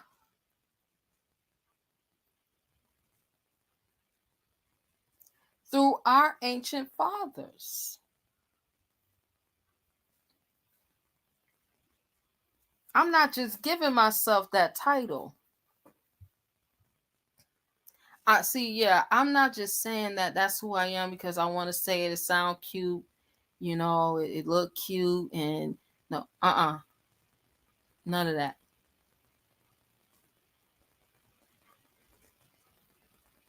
I'm not just saying that I'm the prophet because I want to be over all of y'all and I want y'all to praise me, and none of that.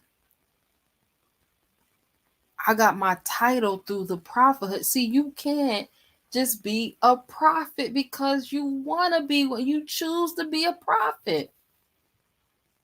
Shout out to my brother Roy Bay, who said a while back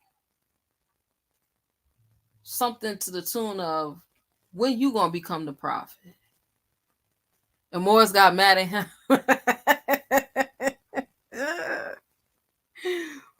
Morris got mad at him because he told us he did everything he needed to do to save a nation. Now go save yourself. Everything he did, we supposed to be able to do the same thing. So when you gonna take up your prophethood?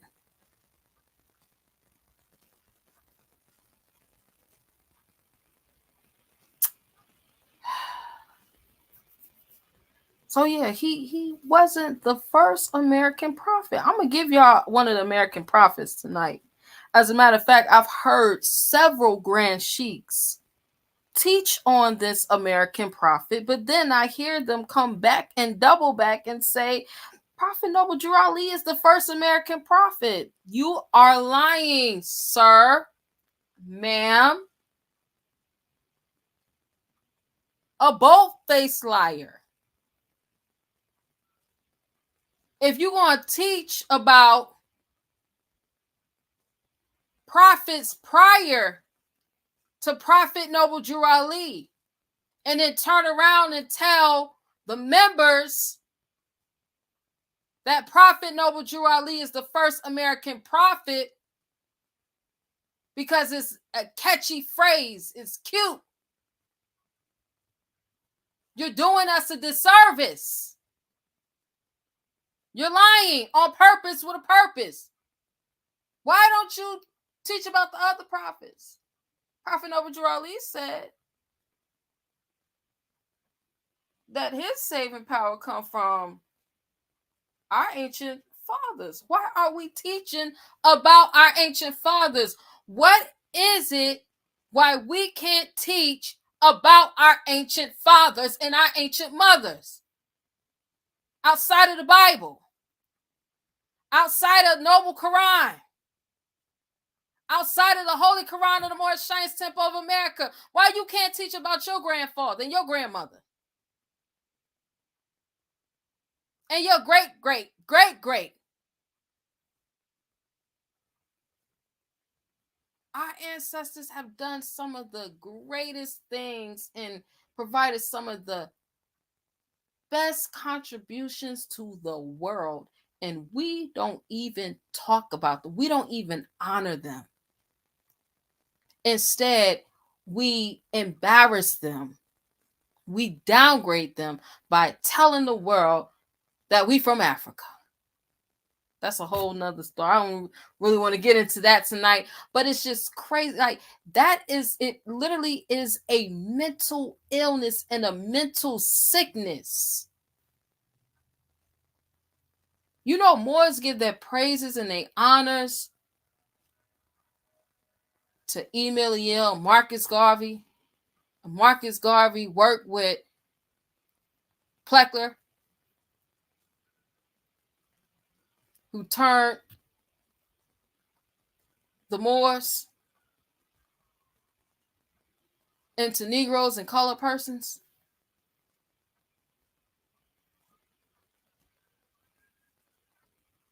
And will give honors to past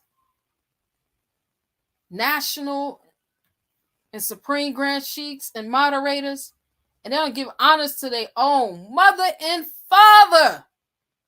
The only reason why you even on the planet is because of your mother and your father coming together and creating you, co-creating you. Those are your creators. So stuck on this spook Allah.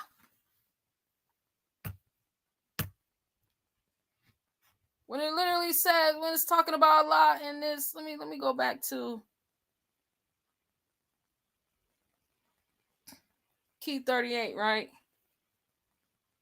Because key 38 says an angel is a thought of Allah. Allah is all capital letters. What does that mean? See, y'all ain't ready. We not ready for the truth. We still stuck in la la land while the entire world is moving on off of the backs of what our ancient fathers and mothers have created. The entire world is eating off of us. And the only thing you can say about me when I tell the truth is something is wrong with my mind.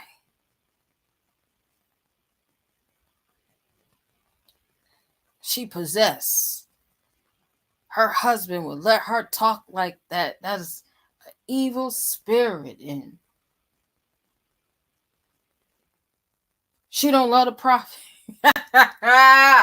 She don't love the prophet.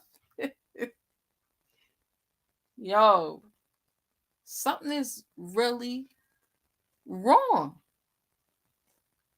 Something is really wrong.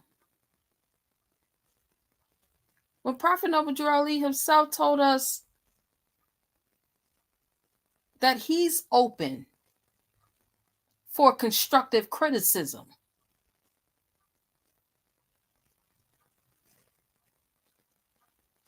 He himself said that he was open for constructive criticism.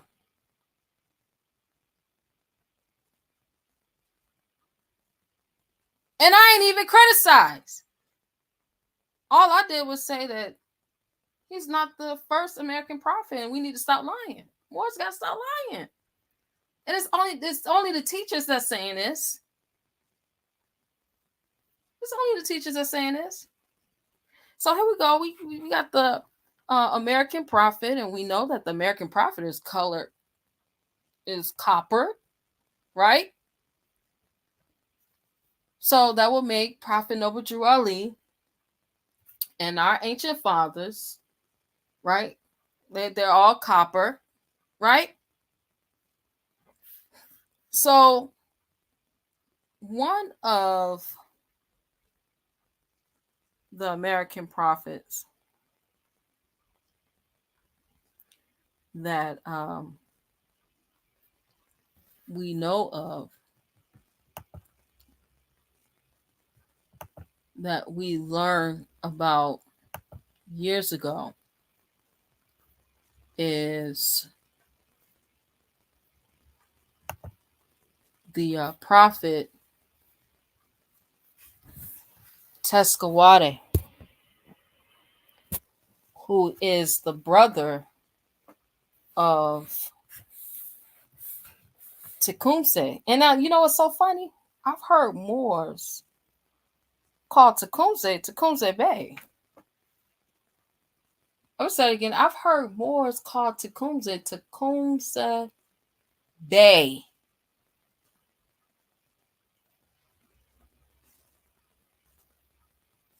And then you got teachers and leaders that's deliberately lying, saying that Prophet Noble Drew Ali is the only American prophet. And I've heard them say out their mouths and call Tecumseh Bay, and his brother is the prophet, Teskawade.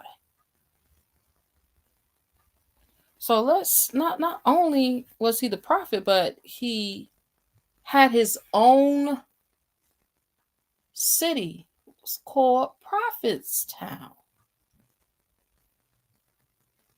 Prophetstown. Well, am I making that up? Because, I wanted to look good, sound good. I wanted to be good for all of the ills and bays who would their way.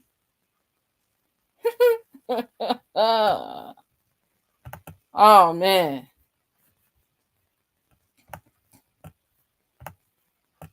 I wanted to be, I wanted to be good for all of the Moors. Right? Because I got to show face. I just got to make it up. So I'm going to share my screen. This is Tecumseh and the Prophet. This is the book that I'm showing. This Tecumseh and the Prophet.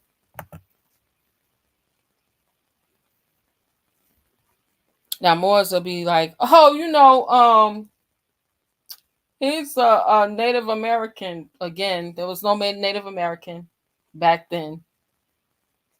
Native Americans, that didn't come about to the know-nothings. The know-nothing political party. Right?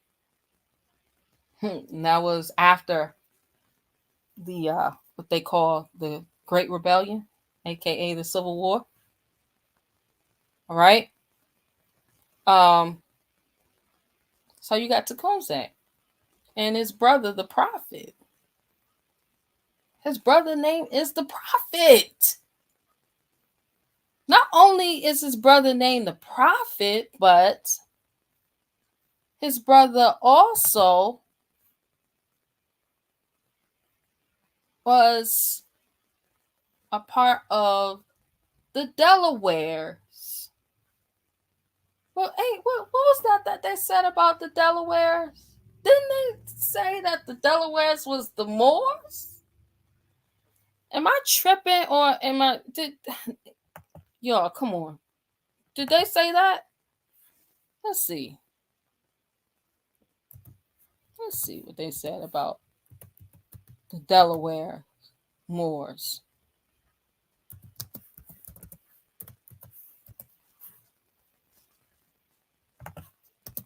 Because, we just like to make stuff up. K. Glover Hill just over there making stuff up. She don't know no more science. Woo! Now, this was 2022. Yeah, this is 2022.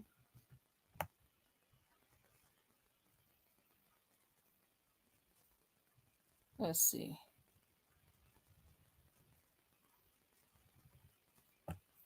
This is 2022 Delaware Code, Title 29, State Government, Chapter 1, Jurisdiction and Sovereignty. Section 106, Lenape Indian Tribe of Delaware, Recognition. This is the state of Delaware recognizing the Delaware's Moors. Says legislative findings. This is a primary source. This is a primary source to back up what Prophet Noble Drew Ali said about us being home, being from here, not being a back to Africa anything. says the General Assembly finds all of the following. The Lenape Indian tribe of Delaware, referred to as the tribe, in this section has an unbroken history of hundreds of years of settlement and continued residency in the vicinity of the town of Cheswold in Kent County. Members of the tribe preserved, displayed, and manifested close cultural ties with one another by conducting themselves in such a social and economic manner so as to identify themselves as being culturally and ethnically distinct. The tribe can date their ancestral ties as far back as the early 1700s. The tribe was formerly known as the Moors. The tribe was formerly known as the Moors. The tribe was formerly known. Going from Moor to Indian. From Indian to Negro. From Negro to colored. From colored to black. From black to African American. The tribe was formerly known as the Moors. And for many decades of the 20th century, state documents such as the driver's license designated the tribe's race with an M. The Delaware School Code of 1921 provided that the State Board of Education could establish a school for the children of the people called Moors. The people called Moors. Don't you understand that the Delawares stretch from the very top of North Carolina all the way up into what they call New Amsterdam, all the way out to Illinois, Minnesota, up into Canada,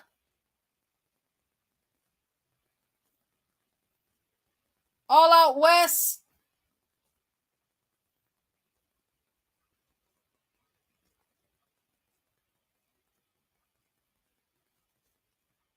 Where you have bands of them within Kentucky and Tennessee or Tennessee.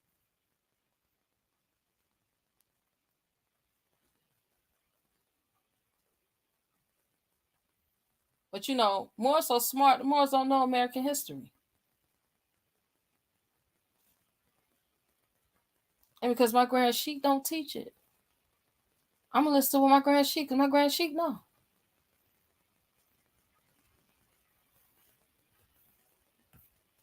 Says the children of the people called Moors. As a result, 2 schools were built, one in the town of Cheswold and one in Fork Branch on Denny's Road in Kent County.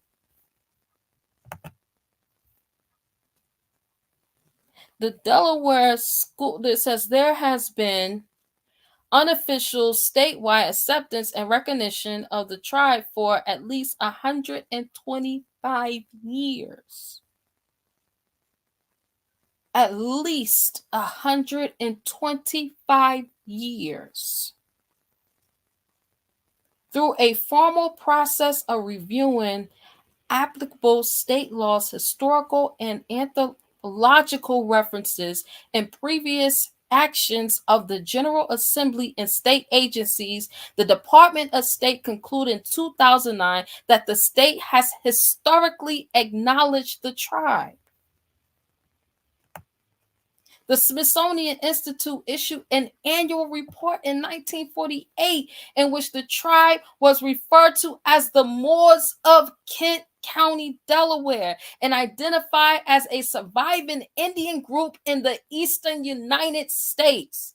The United States Census Bureau approved a defined state designated tribal statistical area for the tribe for the 2010 census. That's the problem. That's the problem. We're not supposed to be enumerated. Says the tribe has a constitutional tribal government. I am so sick and tired of hearing you teachers and leaders who are extremely lazy in your scholarship, that you will sit here and continue to try to tie us in a de facto government because it sounds good and it looks cute. The photo op says Moorish. Woo. The tribe has a constitutional tribal government. And the preamble of its constitution states that its purpose is to preserve the legacy of its ancestors, promote the interests of its people, affirm its tribal identity, establish justice, ensure domestic tranquility, defend the general welfare, exercise its governmental jurisdiction,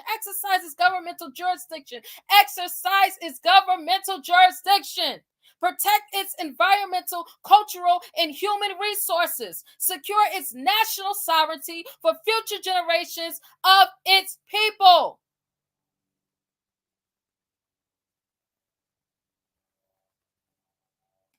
So if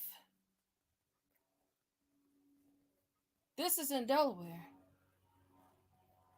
why is it not in every state where the Delaware's Moors have been relocated to live and dwell? Why not? You know, why, even when we have proof that our great-great-grandmothers and fathers said that we were Choctaw, Skokie, Chickasaw, right? When they said that we were Cherokee, not these new people, the old Cherokee, you know, the original, the old heads. Why haven't we pushed for the same legislation in all these union states?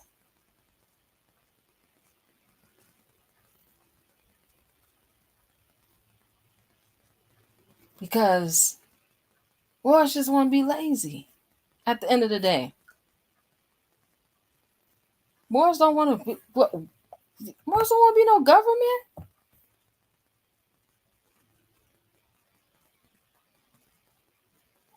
Moors don't want to be no government.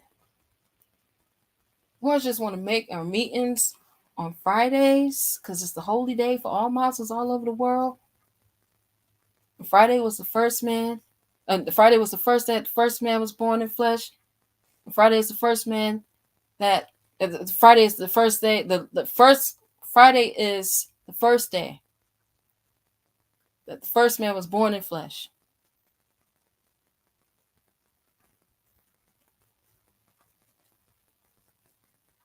And Friday is the day that the first man departed out of flesh and ascended to his Father God Allah. For that cause, Friday is the holy day for all Muslims all over the world. Because it's cute to say Happy Holy Day all day on social media.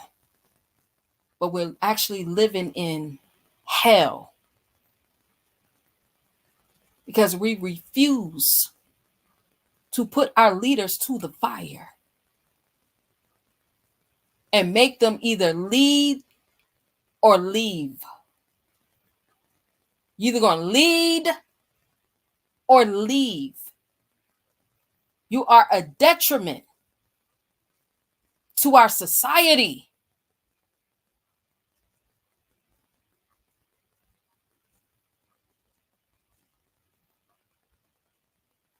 Telling us to mark African American on the census when we ain't supposed to participate in the U.S. Census Bureau census.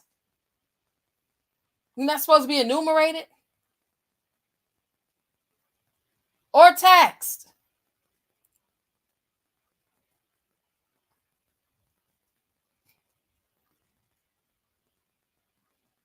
All you want to do is talk about Moors like a dog because they got tax exempt cards. But it's Moors that's not in the temple that's out here putting more work in than the Moors that's leaders in the temple. It look crazy. And then the Moors in the temple, they want to put us under the jurisdiction of these governors. Same governors that anytime that they say they're shutting everything down, they're shutting everything down. The same governors that's saying you're going to have to take something even though it is against our religion to participate in clinical trials that could potentially harm our temples. Oh, well, you know, the governor said we got to do it, so we got to do it, y'all. What you got the Moorish Temple of America for?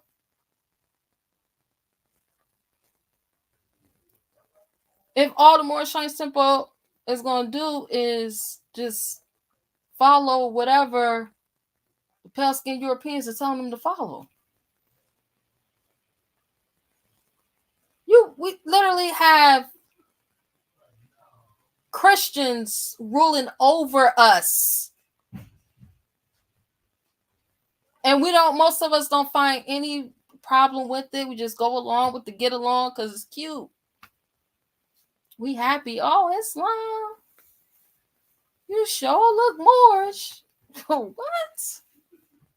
You look Moorish? No, you don't. You ain't even lawfully got no ill or bay title outside of your nationality identification card. How you looking Moorish? Your character is looking flawed, ma'am, sir.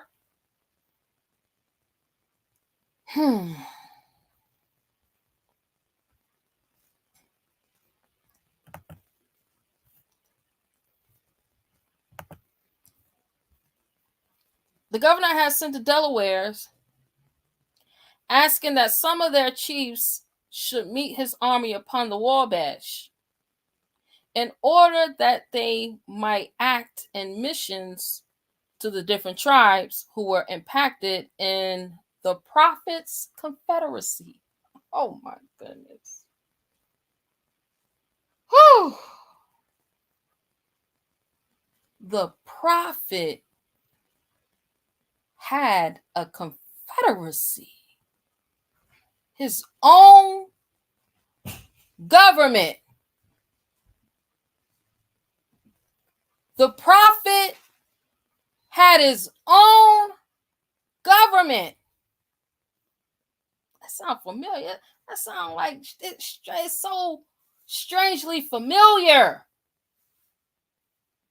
Says all the chiefs of this friendly nation who were able to march set out to comply with the governor's request, because the Bey is given a request.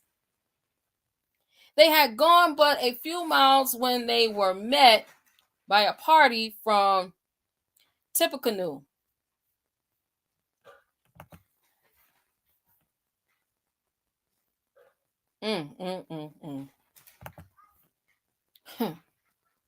Asking whether they would or would not join them in the war against the United States, and saying that they had taken up the tomahawk and would not lay it down, but with their lives.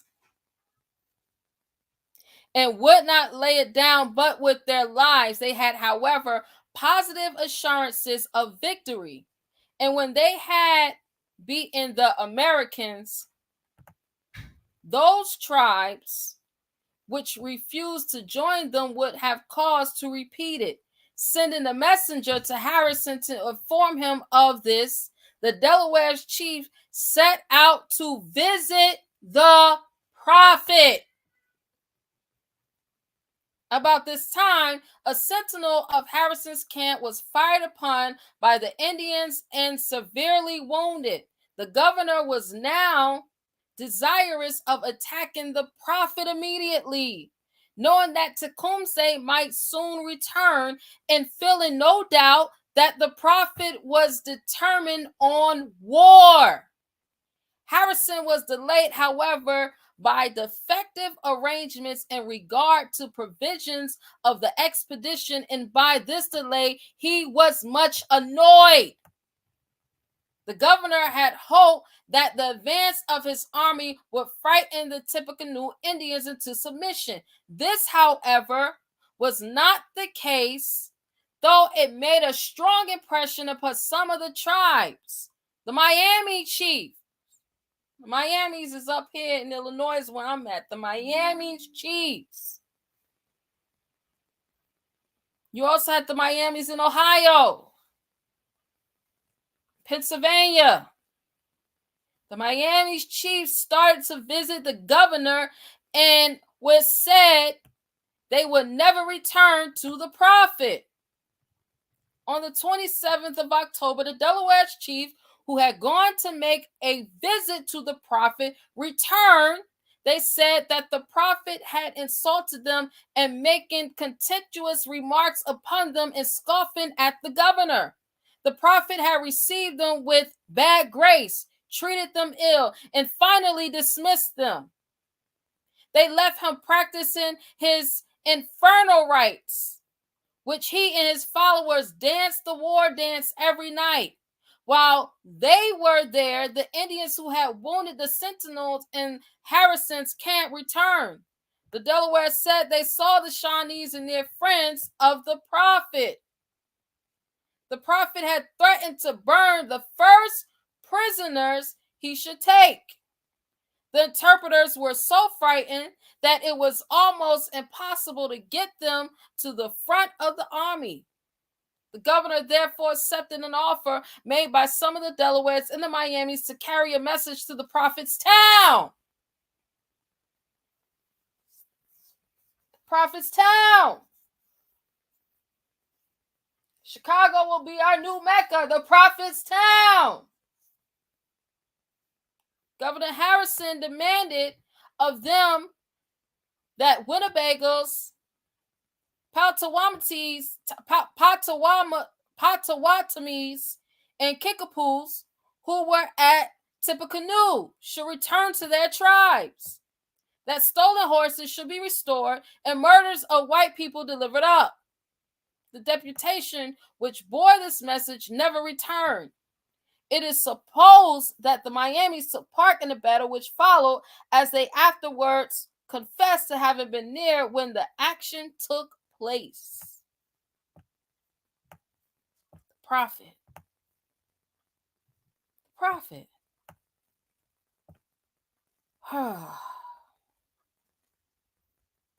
The prophet.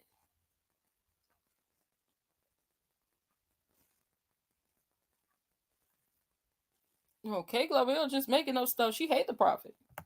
She ain't got no love for the prophet.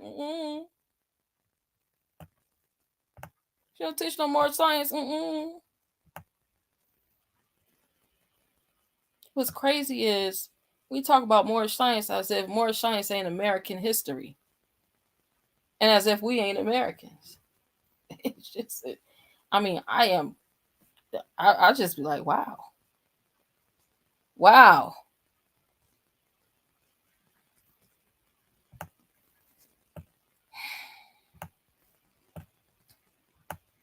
The prophet.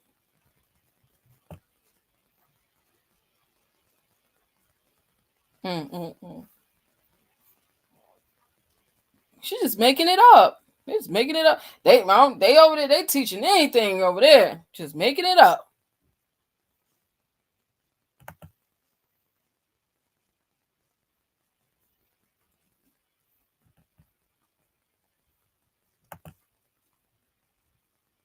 Wow. Because I ain't never heard none of my grand. She ain't never tell me that.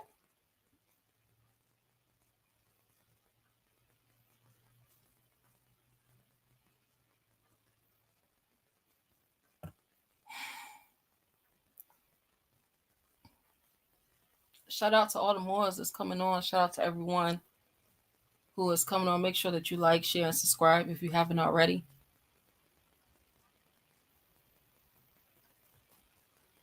We got to do better.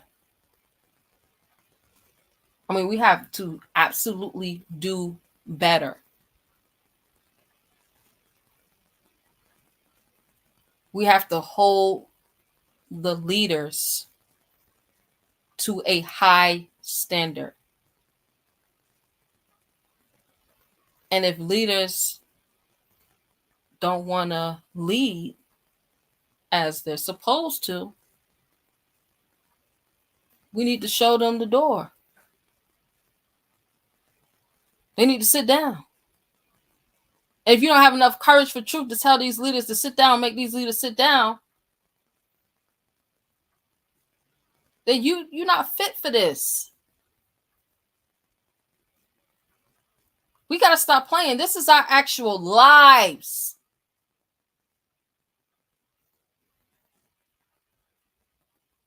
This is not a social club.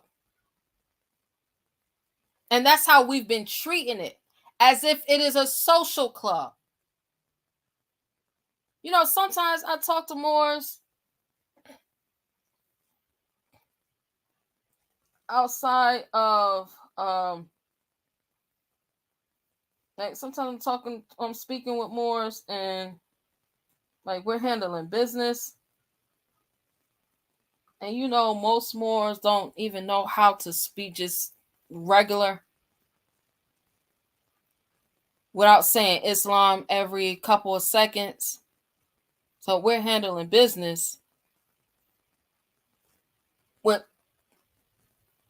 other nationalities. And they're just saying Islam, Islam, Islam to these people. And these people are looking at them like, I don't know what that is. What are you saying?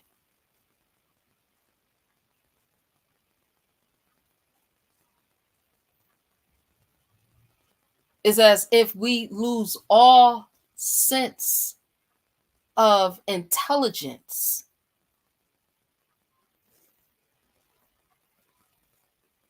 There is no reason why we should engage in conversations with people outside of the temple.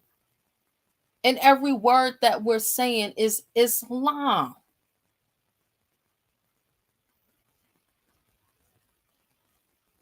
When our ancient forefathers and foremothers created language.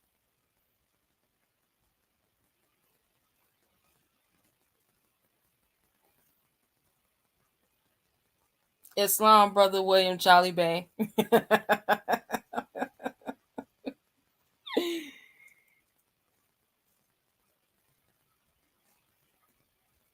We have to get out of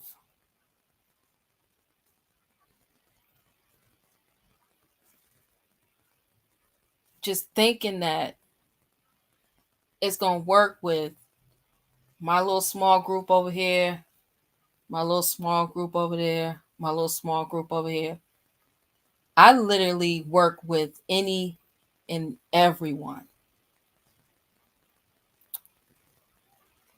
Until you try to be slick with me. Because if you be slick with me, I cut you off quick. And I don't go back. You've already showed me who you are. Like, we're in dire times right now. I'm not playing those type of games. Like, I don't have that type of time.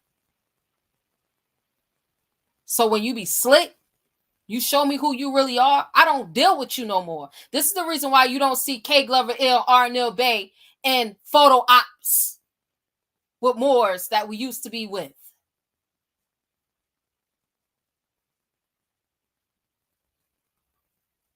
Because they either then stole from the temple,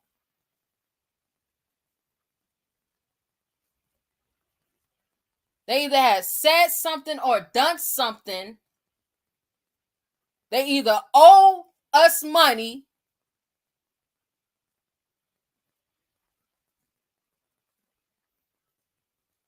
because I can guarantee you at the end of the day, it ain't ever about nobody over here trying to sleep with nobody, husband or wife. It ain't about nobody over here stealing no money from nobody, stealing money from the temple.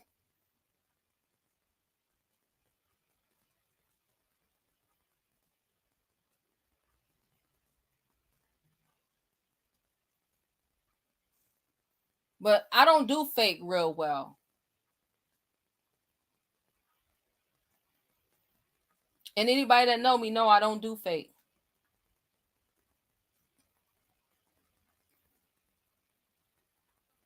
So once you cross me, once you say something slick, and they get back to me and I ask you, and you say, yeah, I cut you off. That's just it. I don't got time to play these games. We got too much work to do.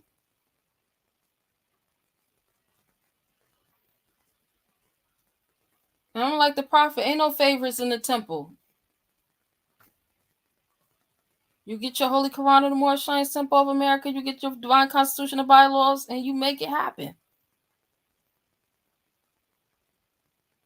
Facts. Some are Freemasons.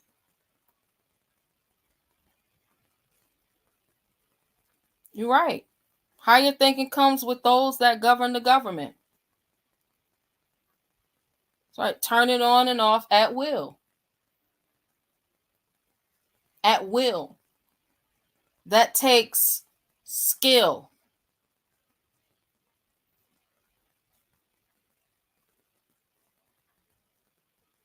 Like Islam, when you're greeting your brother and your sister in Islam, that's for us. Why are we Islaming? I'm like, why are we Islaming these people that we know that ain't for us? Like, why are we giving? No, what is wrong?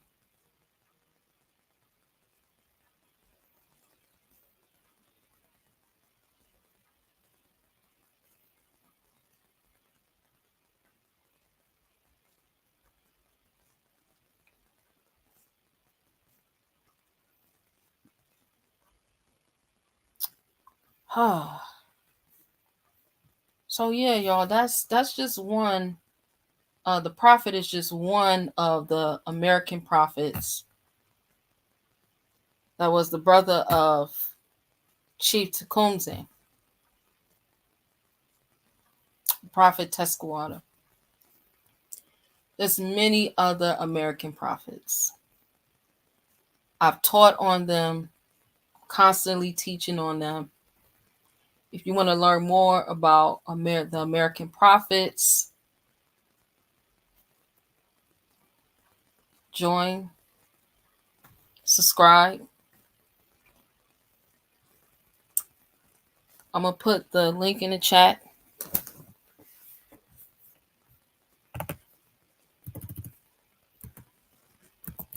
For any of those who are looking for a temple.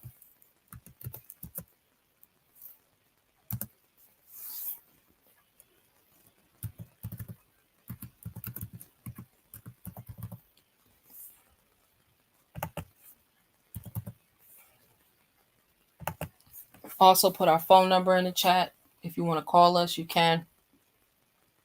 Moorish Temple of America is not just a religious organization. It is a government. We are a nation. And we got to start acting as one. We got to stop acting as if these departments and districts and associations are for our betterment when they're not. Even Michael King, aka Martin Luther King Jr., said that he would integrate us into a burning house.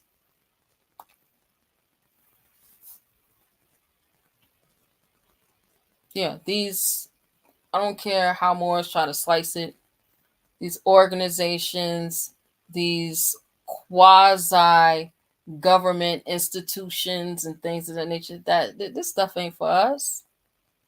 We got to come out of her. We have to be upright, independent, and fearless. We got to have the love for our loved ones. We got to follow the prophet to a destiny unknown and uncertain. And if you ain't ready to do that, then turn in your button. Cease wearing your turban and your fez. And return to the state where the prophet found you.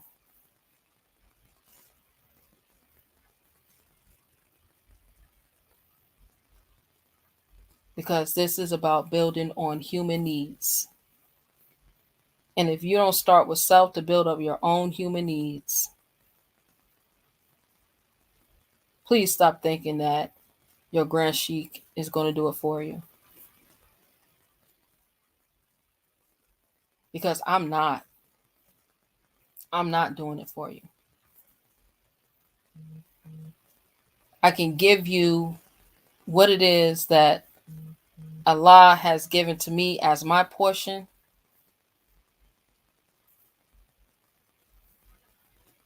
But I'm not doing it for you. We all got to save ourselves. Islam. I'm going to put the link back in the chat if anybody wants to come up and want to say something, if you want to add on.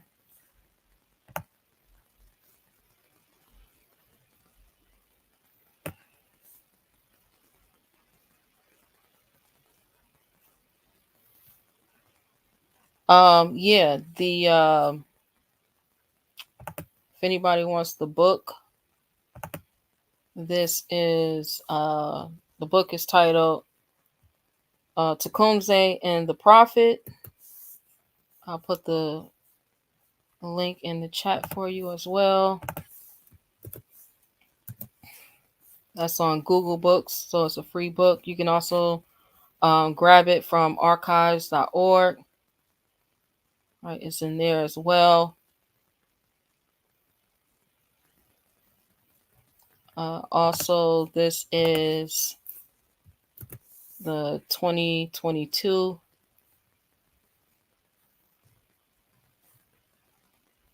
legislation from Delaware about the Delaware's Moors. I'll put that in the chat for everyone as well.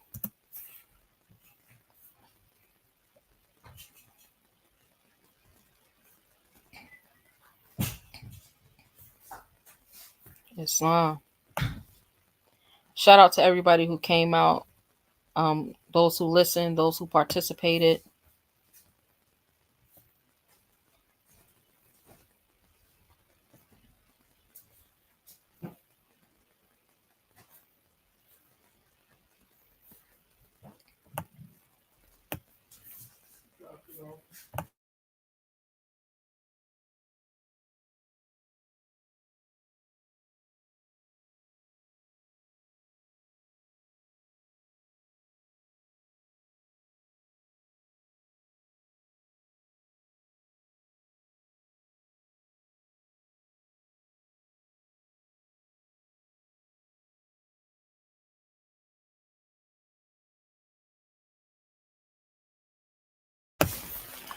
All right, we're going to go ahead and get out of here. All right, again, you can check us out at www.mstahohr805.co. Also, you can reach us at 877-808-2477. All right, if anyone is looking for any law work or any legal work, just reach out to us at amexem, ENTLLC.com. You can set up a free consultation there. I'm going to put it in the link as well for everyone. All right. You can also call us at 844-726-3936. It's been my pleasure. Much gratitude to each and every one of you all who came out Honors to the tribe that came through.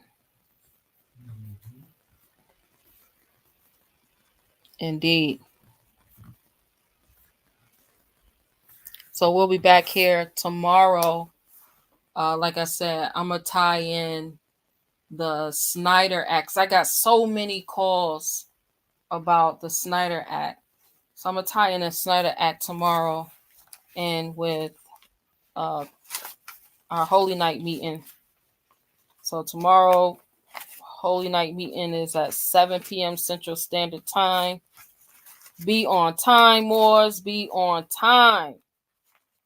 All right? Be on time for Holy Night meeting. All right? We on time for everything else. Be on time for your Holy Night meeting. So that's 7 p.m. Central Standard Time. I will